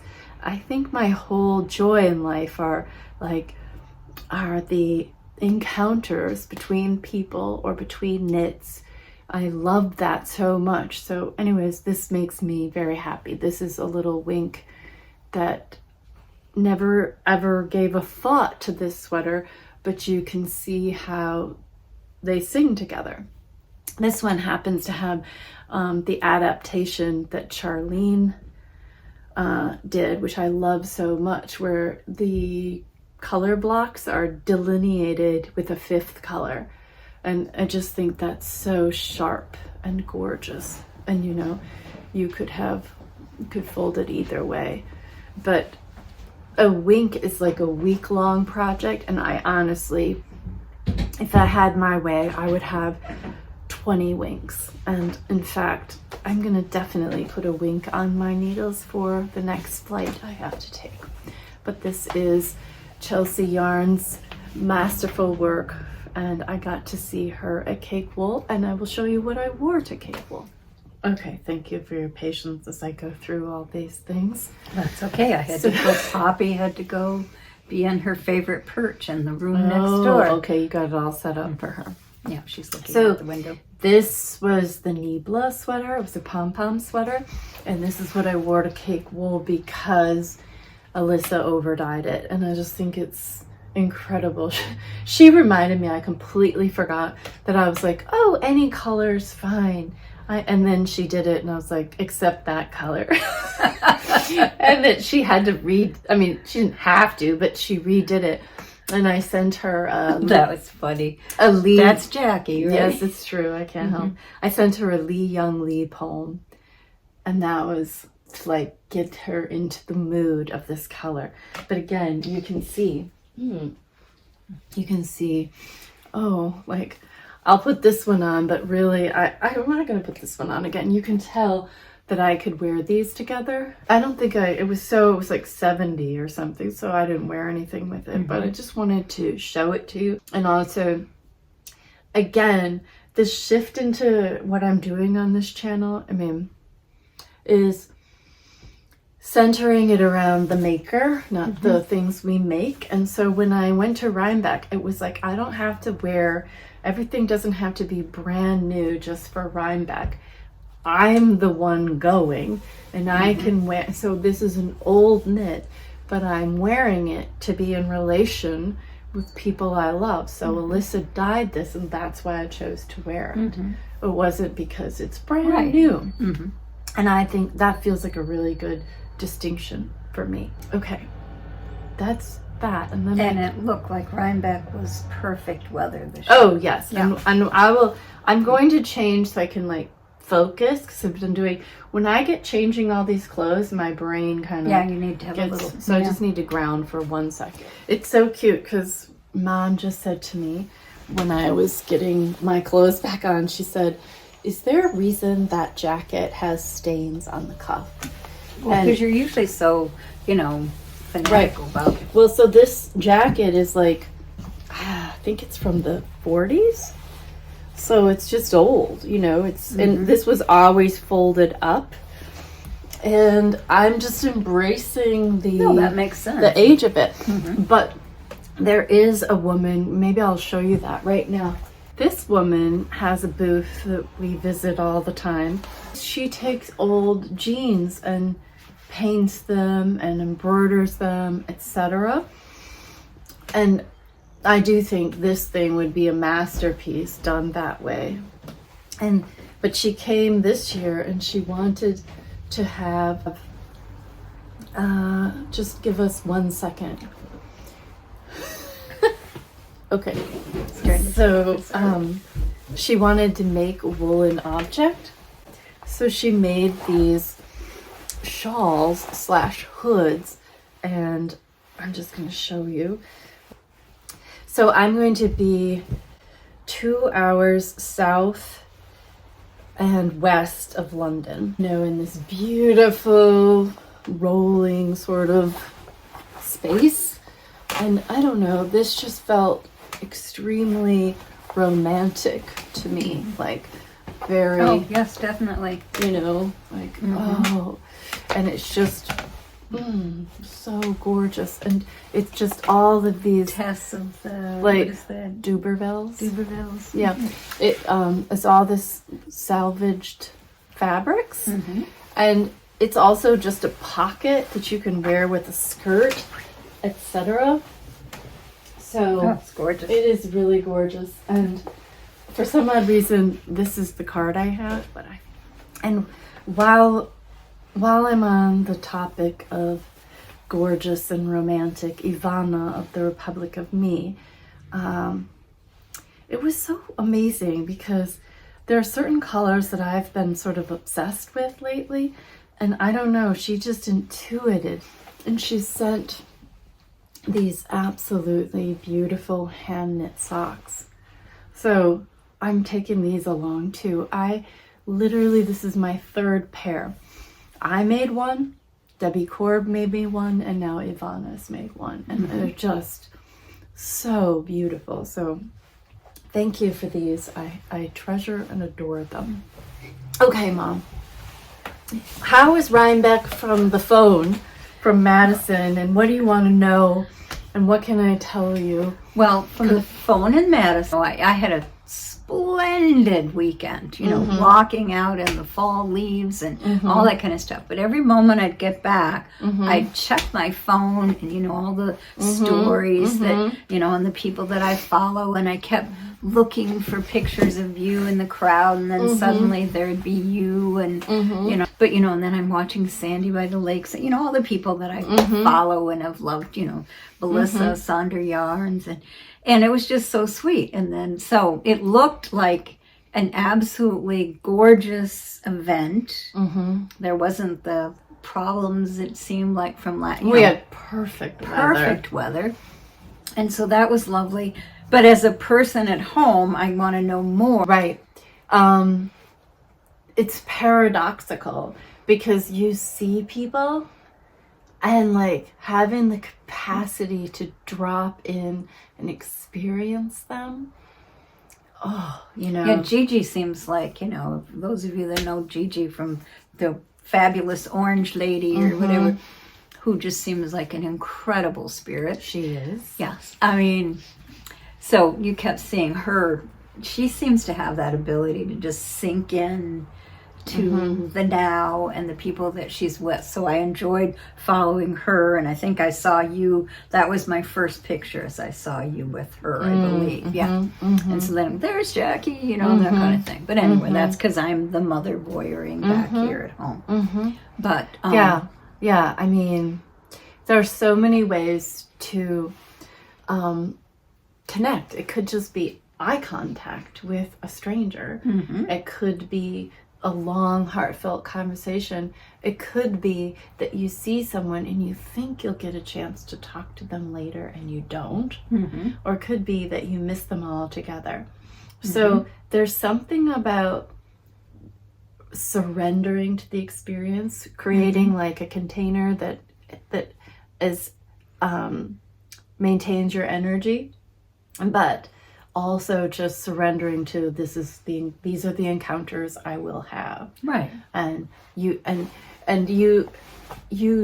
it is a peak experience, like a holiday, like even like it's funny because peak experiences, I don't know, for an introvert like me, are the same whether it's positive or negative. It's like you can't control the outcome. You just need to. So it is always kind of a surprise to me, like how when am I going to feel right? When am I going to feel like the things are in alignment? I know that sounds so strange. Probably not a very good Rhinebeck recap, but I'm just not an extrovert. So like collecting a lot of quick encounters and photographing them is not how I do it. So and so when I see people and I give them a hug, like I saw Sandy and I gave her a big hug, but we actually didn't get to spend time together. It wasn't Rebecca from Clinton Hill Cashmere, did not get to spend time with her. In fact, the whole first day, I was in such a, here I am, and I'm back at this place, and I didn't really even settle into myself for it took me at least a day to even settle into myself. And, when the Hill happens on the podcaster meetup, that's not even what it's called anymore. It's basically when Drea Renee Knits does her Rhinebeck sweater. That's basically the event. And whether you've knitted or not, everybody's there then. But I didn't even go charging right into the middle of that. I stayed around the edges and I sat and talked about German poetry with a woman I just met, knit with two teachers. Like one of them's retired that I just met. And I was just absorbing like knitters and just the joy of it all, That is precisely what I think is so cool about what you did, because that's exactly how I would do an event. You had said to me earlier on, do you want to go to Rhinebeck?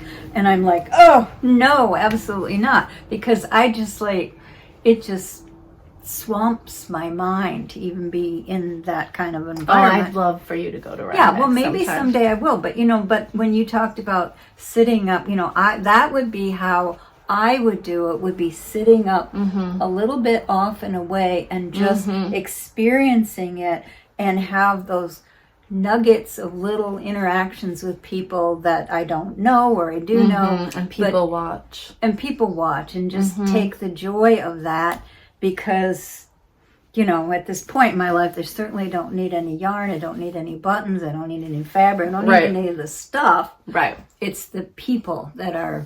Right.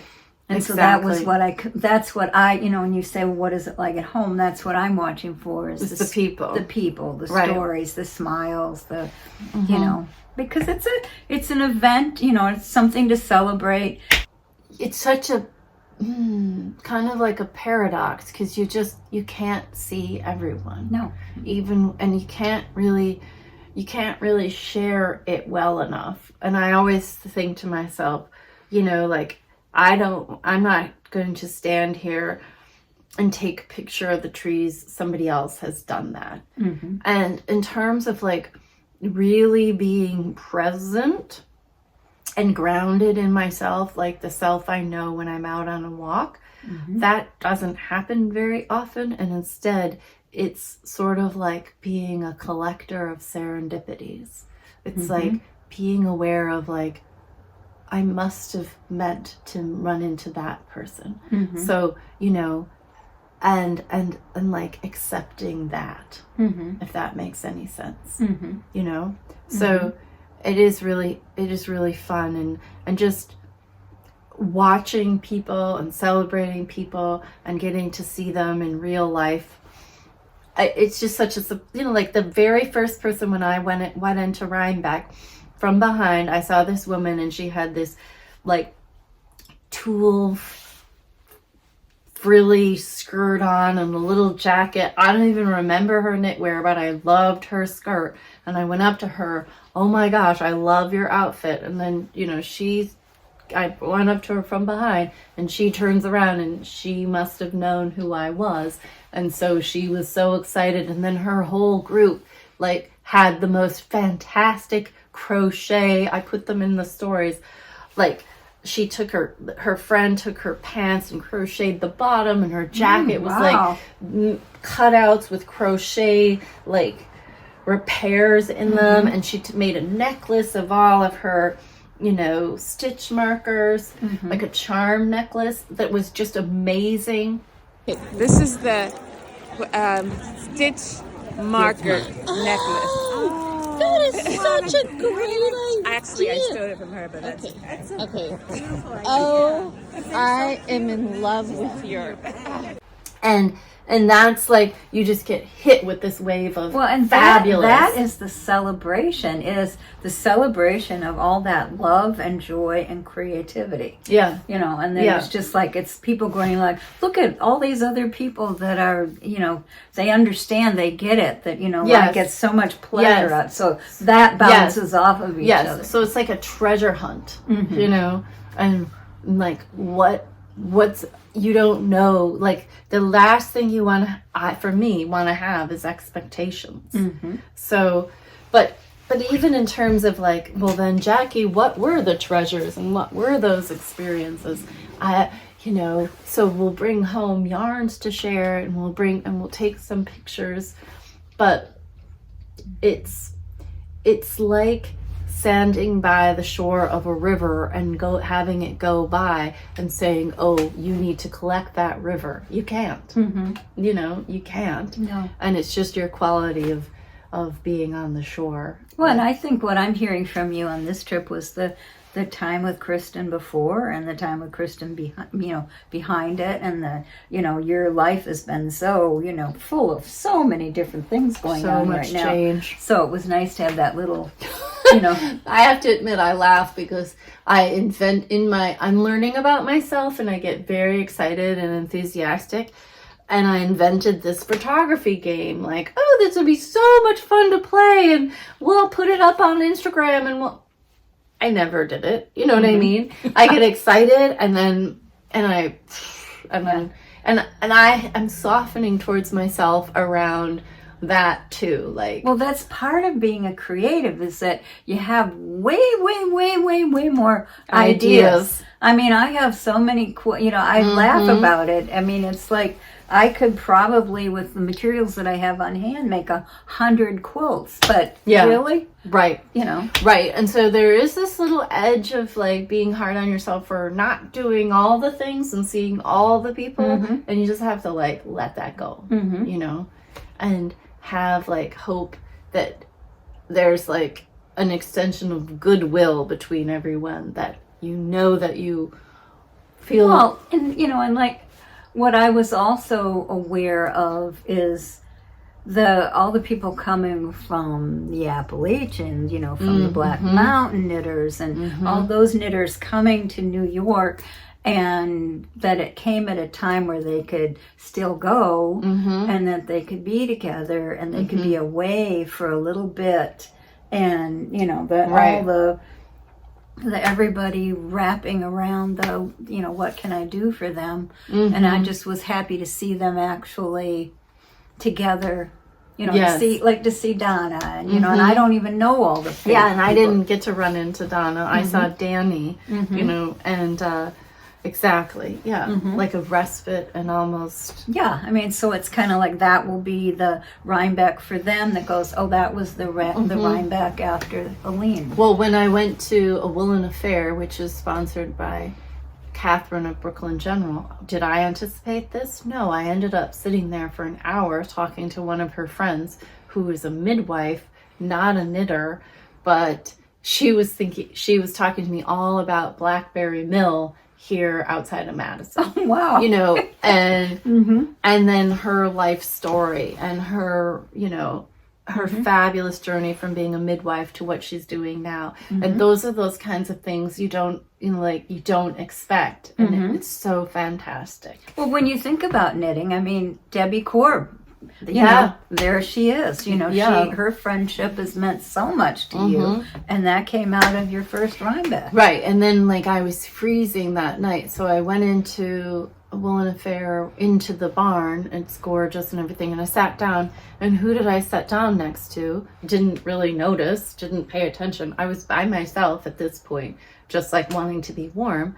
This woman that I had met in Scotland, she's Irish, and wow. And the funny thing is she had met a woman at a pottery class in the south of France who was from St. Louis. And I had just come from St. Louis.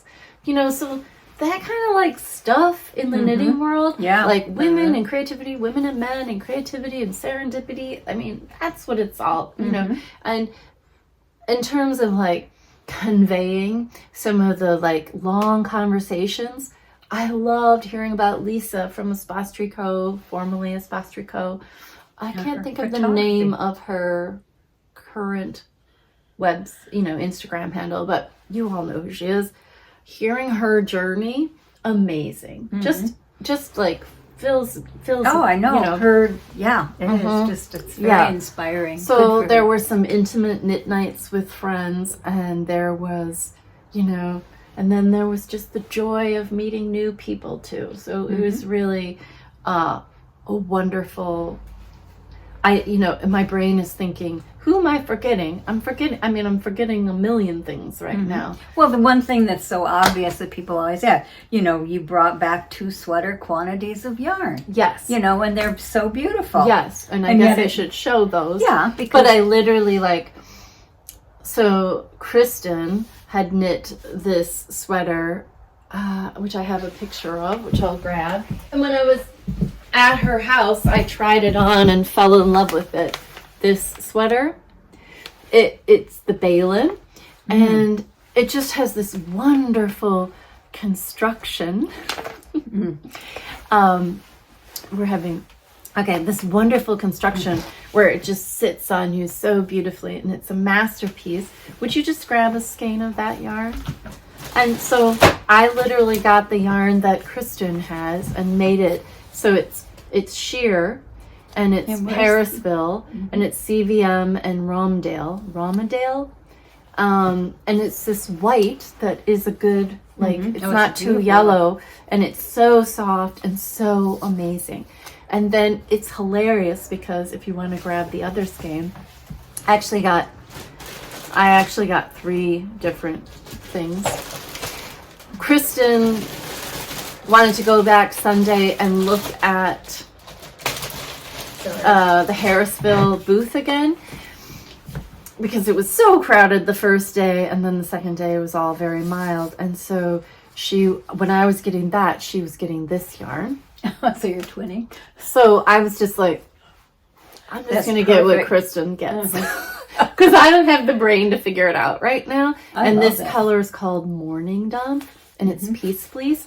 And I know exactly, I forgot to even tell. See, I know exactly what I'm going to knit because it's what Kristen's knitting.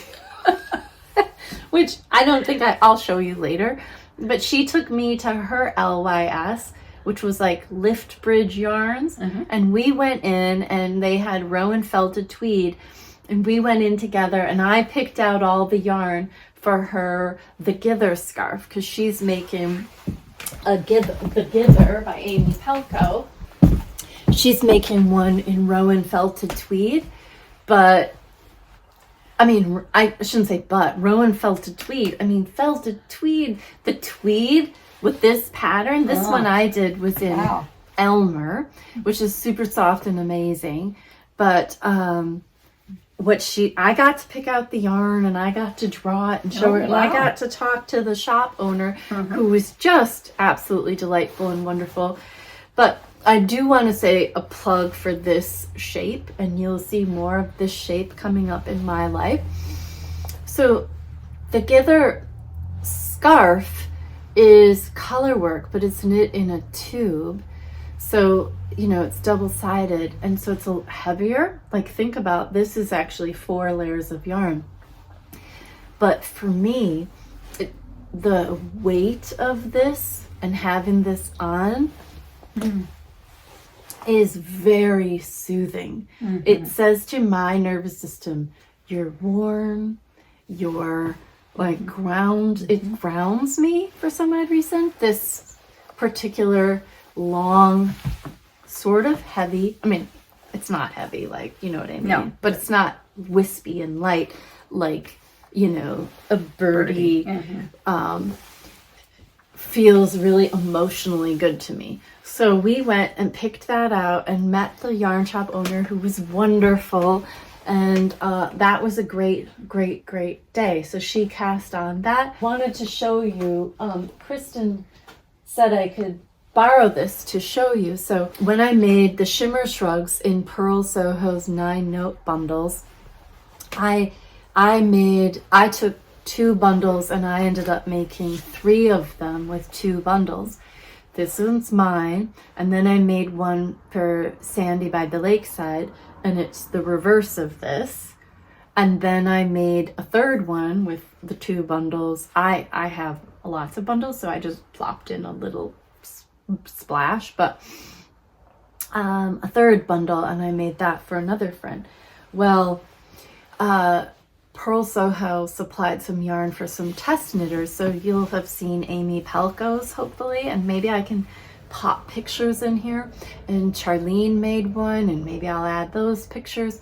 And Kristen said to me, and actually Simone has said this too, and Simone has made some beautiful ones, so maybe I can add a little trail of yours. But I actually want to make a whole video at some point about them, because when I'm at the Bounty, I will have all of that time, and I have all the 9-note bundles and all the linen quill to show you and play with.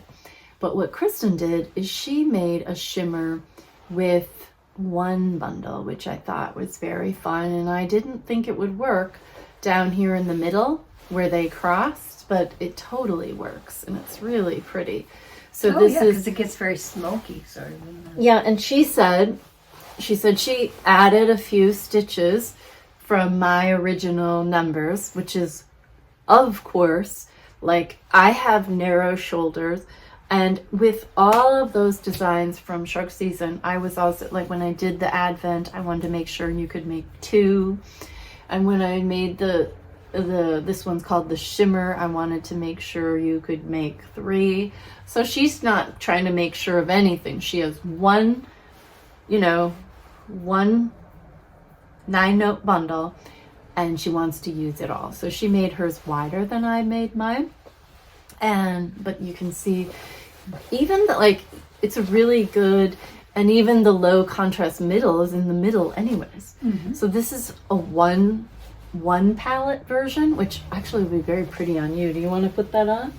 And I'll put the... I always have trouble figuring these out, frankly. Do you? I do. I don't know. Okay, well, let's do it together. It's okay. Yeah, okay. That's fun. Okay. It is pretty. So mine are a little tighter, which I can't get it like when I go to put it on the shoulders. It's always good to have somebody. So actually, I know when I was at the Lamb and Kid all the time, Kate said that they do this thing where they'd pull down the back for each other. Oh yeah, that helps. It helps. Because I think what I just like to do is disrupt these lines and not have them be just totally parallel. I agree. So I just like it to be squished. Would you put your little face closer? I love the color. Pretty. Yeah. Yeah. So I think this one's called, I don't actually know the name of the colorway. Ooh, I love this. But I'll put it in the show notes. So I laugh because this would be a good moment, of course, yet again, to say who the winners are of the, when I launched it, Shrug Season. But what I think is so funny, I'm going to say it at the end because we're clearly on a roll here. It's funny, this is an example of I wouldn't wear this with this. There's nothing singing about this combination for me. I'm literally just putting it on. Like what you see but obviously if I stand up and there's denim, I would probably wear it with a jacket that picked up some of the color. But the point is it is Shrug Season now. It is. Yeah. The one that I would wear with this outfit, this shrug would be amazing. This one's called, look at that. I love that. Ooh, it's so good. Perfect. Right. And I have to say, it's so good having a pile of different shrugs to wear with your outfits because they just add the complexity and the just rightness. Like this pile right here right? Yeah. You don't need this pin at all. It's so good. Well, and it definitely is the season because that's just right. It's finally Shrug Season. It wasn't before, but it is now. So we're going to pause for a second. Okay, here's the plan at this point of the video. If you're still with us, or maybe you're watching this over a week. Yeah. It would be Joe might come on the video. He's eating. He's eating right now, so he might come on. I told him he needed to wear more clothes, though. He had just a tank top on, and I was like, that's not okay. Well, he's got his... He has one of his drawings. I get it. I guess I understand. Was made into a tattoo. So I think that's probably what it was about. Yeah, kind of. But I want to tell you about my Rhinebeck sweater, and I want to announce the winners of the giveaway. But I also Sally has some quilts information she'd like to share. And so let's hear that. Yes, I really have been mostly painting, but I also did the beginning of the year.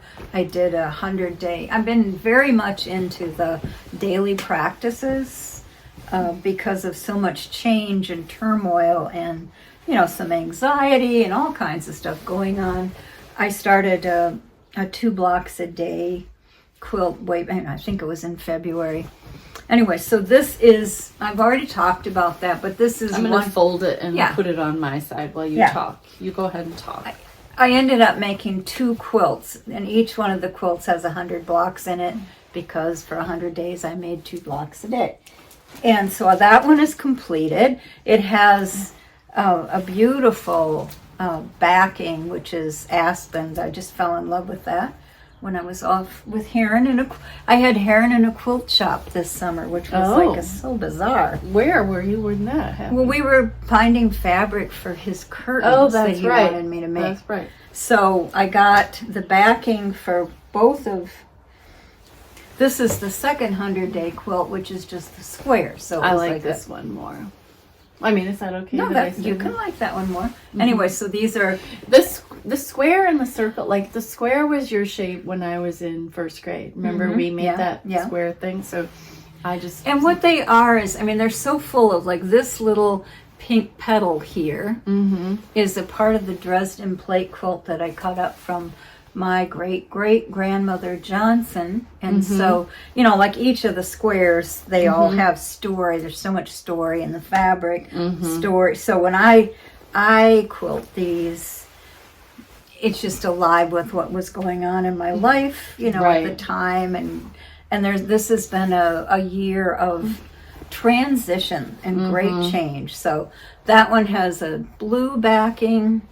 Oh, same fabric. Same fabric. It's just a different colorway, and then I'll bind it in the backing of that quilt. So this is what I'm doing. This is putting all of my anxieties about and then I started, after that, I was having so much fun with the 2 blocks a day. I just started, and I'm only going to show you the idea of this. I did 1 block a day, a larger scale, whatever I felt like doing. So that's 3 blocks sewn together. This is the day that Lily bought her yellow Jeep. And, you know, Jeeps, you put little duckies in the window. And so that's what that is. Oh, cute. This is the fabric you brought back from your trip to Seattle and visiting Charlene. Oh, yeah. You know, so there's like whatever was all the fabrics that were passing through my fingers during that.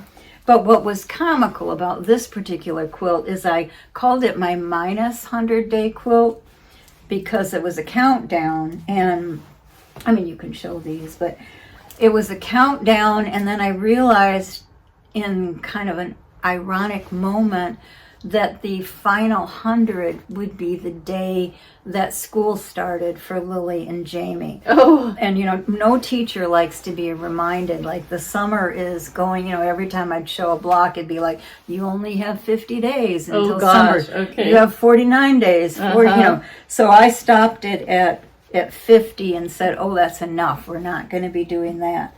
And because they're larger, now, of course, this is just what you have to deal with, is that I, of course, walk through and I want her to separate each block by like white so that I don't want them sewn together. But she does whatever she wants. I did take part of that information on the one that's on the wall. Oh. I put strips between them. Oh, okay. So it looks like it's on a brick wall. Okay. Yeah. But anyway, so that's what these are, and I've got a quilt that I made with them on my design wall right now, which I'm not going to bring in here. But well, I have one of your quilts as well that got that used to be in our living room, but it got in misrepair because it was made with these silks, and they need to be, you know, mended. But I know how to mend them now. I'm not doing it this minute, but I really would like to over mend this, the same technique that Simone taught me with visible mending. Oh, that would be beautiful. I think it would just be beautiful. I love that. So I have always adored this. And it's funny. Oh, here comes the dog. See, the dog is not allowed in my room. She was with Joe. Go get in your... Whoops. She has little black hairs. But the point is back there. Okay, we're pressing pause. Okay, we have an update that Joe will not be on the podcast. And we want to get to talking about the Rhinebeck sweater. Well, and he wants to prepare another time. He wants to be on. He does. He wants just to prepare. Amazing. That's amazing. So, look at this lovely. So you can see, it's serendipity, but oh yeah, like look at that. So the yarn comes out of going out to the Lamb and Kid and getting to spend time with, in the dye labs and being around the beautiful colors. And, it's just so inspiring. And when we were at Flock and Fiber, so much goodness, right? And so I brought home this port and penny, and I believe this is called mulberry. And port, penny, and mulberry, those were going to be, and I have all these. There are so many sweaters that are in my, brain to knit. But literally what I did is I took a month off of knitting. I was so incredibly full from knitting all those shrugs from Shrug season. And, spending Flock and Fiber was so beautiful and fulfilling, but I couldn't just transition straight away into. In fact, I haven't even finished the shrug that was on my needles. It's beautiful, and I might, show it to you, but I just didn't knit. Oh, here comes our little guest again. Just a second. Okay, so this is, what is this? This is a blow dowel shrug, and I haven't even, I'm so close to having it finished. So close. But I haven't finished it yet. And this is in Knitting for Olive, and this is, soon to be finished, but not quite. And when I was out at Flock and Fiber, I met Walcott Yarns and Les Garçons, and they have this collaboration called Fluff. And I bought some of the fluff, and I was very, very excited about that. So that might have been it. And I had plans I also met and had birthday wishes, which was such a huge deal to me, with Gigi. And then I met around the room other Leos, and we came together and we made birthday wish together. And so it was just a really rich time, and I needed to digest. I needed to just. So I read a book, and I haven't even finished it. It's by Ken Wilber. It's amazing. It was called Finding Radical Wholeness, and I did not knit. And then as I go for my walks, what happens is I just started to go, well, what does this yarn want to be? And the funny thing is the yarn I went back to the Once and Floral by, Max the Knitter. And the palette just started, this, as I said before, this is Sophia, I can't remember the exact name.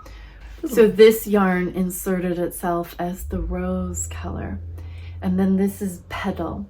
And so I had so much fun. It just this emerged. It just was what wanted to happen from that 4-week pause. And in fact, we talked about that on Patreon. We did a whole meeting about shadow knitting and about, the challenges and dark side or whatever of knitting, our perfectionism, our keep-upism, all of that stuff. And so for me, this was the reward of non-doing and just listening and letting it come to me.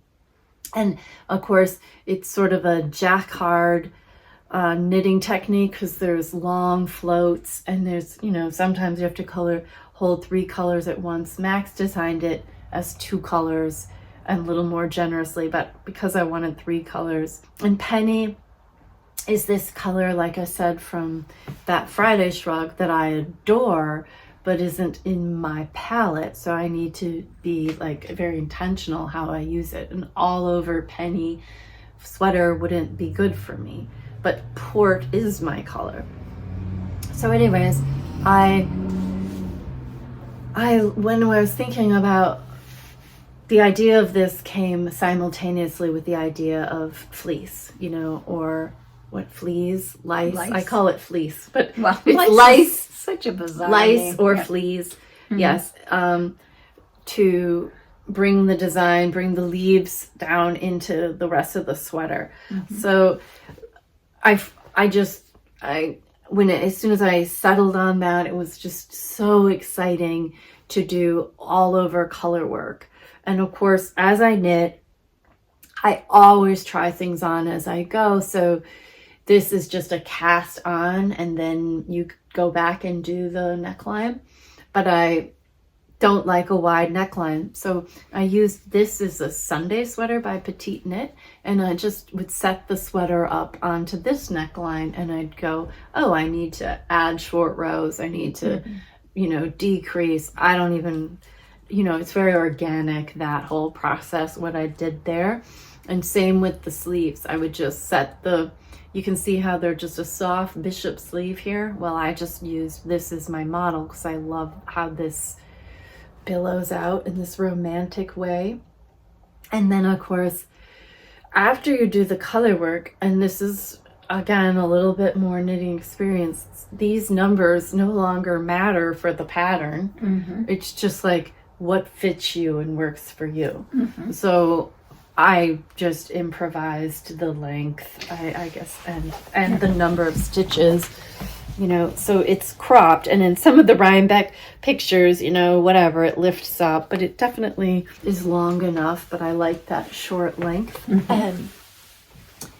And the fluffy feeling, I mean, downy, this is downy fingering, which is an alpaca cashmere blend with a little something elastic to make it, even more buoyant. And then the color work is fingering held double of birdie. I'm not fingering lace. I guess birdie's kind of like, it does all sorts of things. So it's held double, and that's what.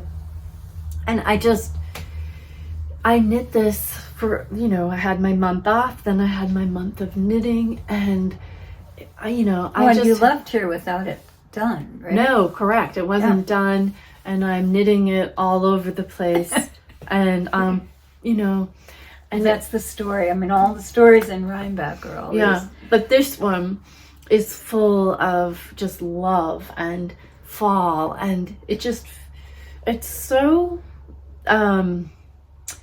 it is such a fruition of so many of my dreams come true. Like it's just really encompasses yes, it encompasses this magical, beautiful time in my life. And so it is, if it's beautiful, if it's glorious, it's because right now that my life has bumped into a time of like love and abundance and joy that like I never even anticipated. And this is what I was knitting when that's all coming together. So, which is wonderful. Yes. So it's the Once in Floral. I didn't get to see Max at Rhinebeck. He was there, but I was, again, how if you go and you let the synchronicities happen. So it must not have been our time. And in fact, I have a sweater planned with his yarn, and maybe that'll be our time to meet when on this, because when I was... And weren't you going to make Joe a sweater of his? I can't remember. Yes, Joe needs a sweater. And I got 4 of these when I was at Flock and Fiber, which wasn't enough. So then Robin from the Yarn Birds, she had her van at Cake, so I got 4 more, so I would have enough of Glacial Depths to do the next sweater. And also what's kind of exciting is I'm going to be like in driving distance of Bath, where Walcott Yarns is. So who knows, maybe I'll get to, that'll be fun to see that too. But complete joy. I love this so much. And I don't know what to say about, being able to make it exactly, other than I was walking and a young man stopped me and he said, "I've seen your progress and I currently have one of these on the needles and I'm going to add this too." So, and I said, "Oh, definitely tag me. I can't wait to see it."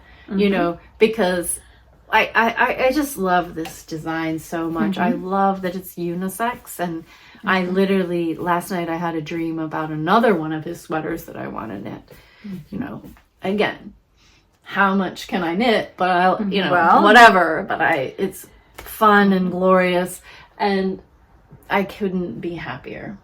So really pleased. But I think at this moment we probably should announce our winners for the giveaway. Yes, I think so. And I'll grab those yarns and show them to you again. The question on the last video was, how do you thrive? And 2 people shared how they, that was how you entered, the ways you thrive. And I'll read you their responses. And then Sally will mail you the yarn because by the time you get back to me, if you hear your name, you need to contact me, under these comments or DM me on Instagram or whatever, because I will need your address to send you your yarn. Wow. Yeah, but let's do it. Let's share the winners. Okay. Okay. The prizes are a kit. This is from, sorry for the crinkle. The Lemon Kid for a Friday Shrug, this colorway. And so Sally, who is the winner of that? Brenda Finkel.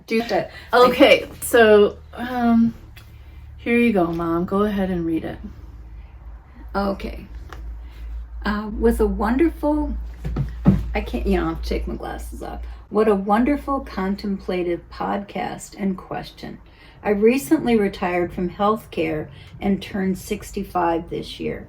I have found during this quiet season that thriving for me includes time I never allowed myself in the 24-hour world of taking care of patients, families, staff, and teams. The energy has now shifted to listen to the quiet, the wind, the pine trees, birds, children laughing, and relearning and being curious on how to shower myself with the same level of care. It's been challenging to make this shift, but slowly the contemplative time is a happy reminder on how to be more childlike, joyful, and thankful for the gift of every day. That's wonderful. What a life of service she is. Yeah. I just love the idea of her having this yarn and her. Yes, congratulations, Brenda. And then we have another winner. Let me show you the yarn first for that. And it's made out of Knitting for Olive. And La Mercerie let me pick out a kit of yarns. So these were the fade colors right in here. Oh my gosh. I wonder where this comes from. And then the MC is right here. Oh, so this MC is wheat. Oh my gosh. I mean, it's so beautiful. So I'm going to have to write all of this down because I, of course, want to knit this exact thing myself. It's such a generous gift. Both of these kits are so generous. I think I'm gushing about this one more simply because I have the other one. And I haven't knitted. I have this. So exactly. Because that's gorgeous. Exactly. Okay. And there were 134 comments, and I chose 53 as my number. And the 53rd comment was from Fiberbound, and her answer to the question on how I'm thriving. She says, "What a wonderful collection, Jackie. It's truly inspired, and I love how versatile and unique each piece can be. This season, I'm thriving by embracing the joy of knitting as a way to slow down and savor the moment. With each stitch, I'm reminded to pause and appreciate the beauty of creating with care. Whether knitting for myself or loved ones, it becomes a way to connect, share stories, and be present. In slowing down, I make space for meaningful time with those who matter most, weaving joy, love, and warmth into our lives." Oh, that's beautiful.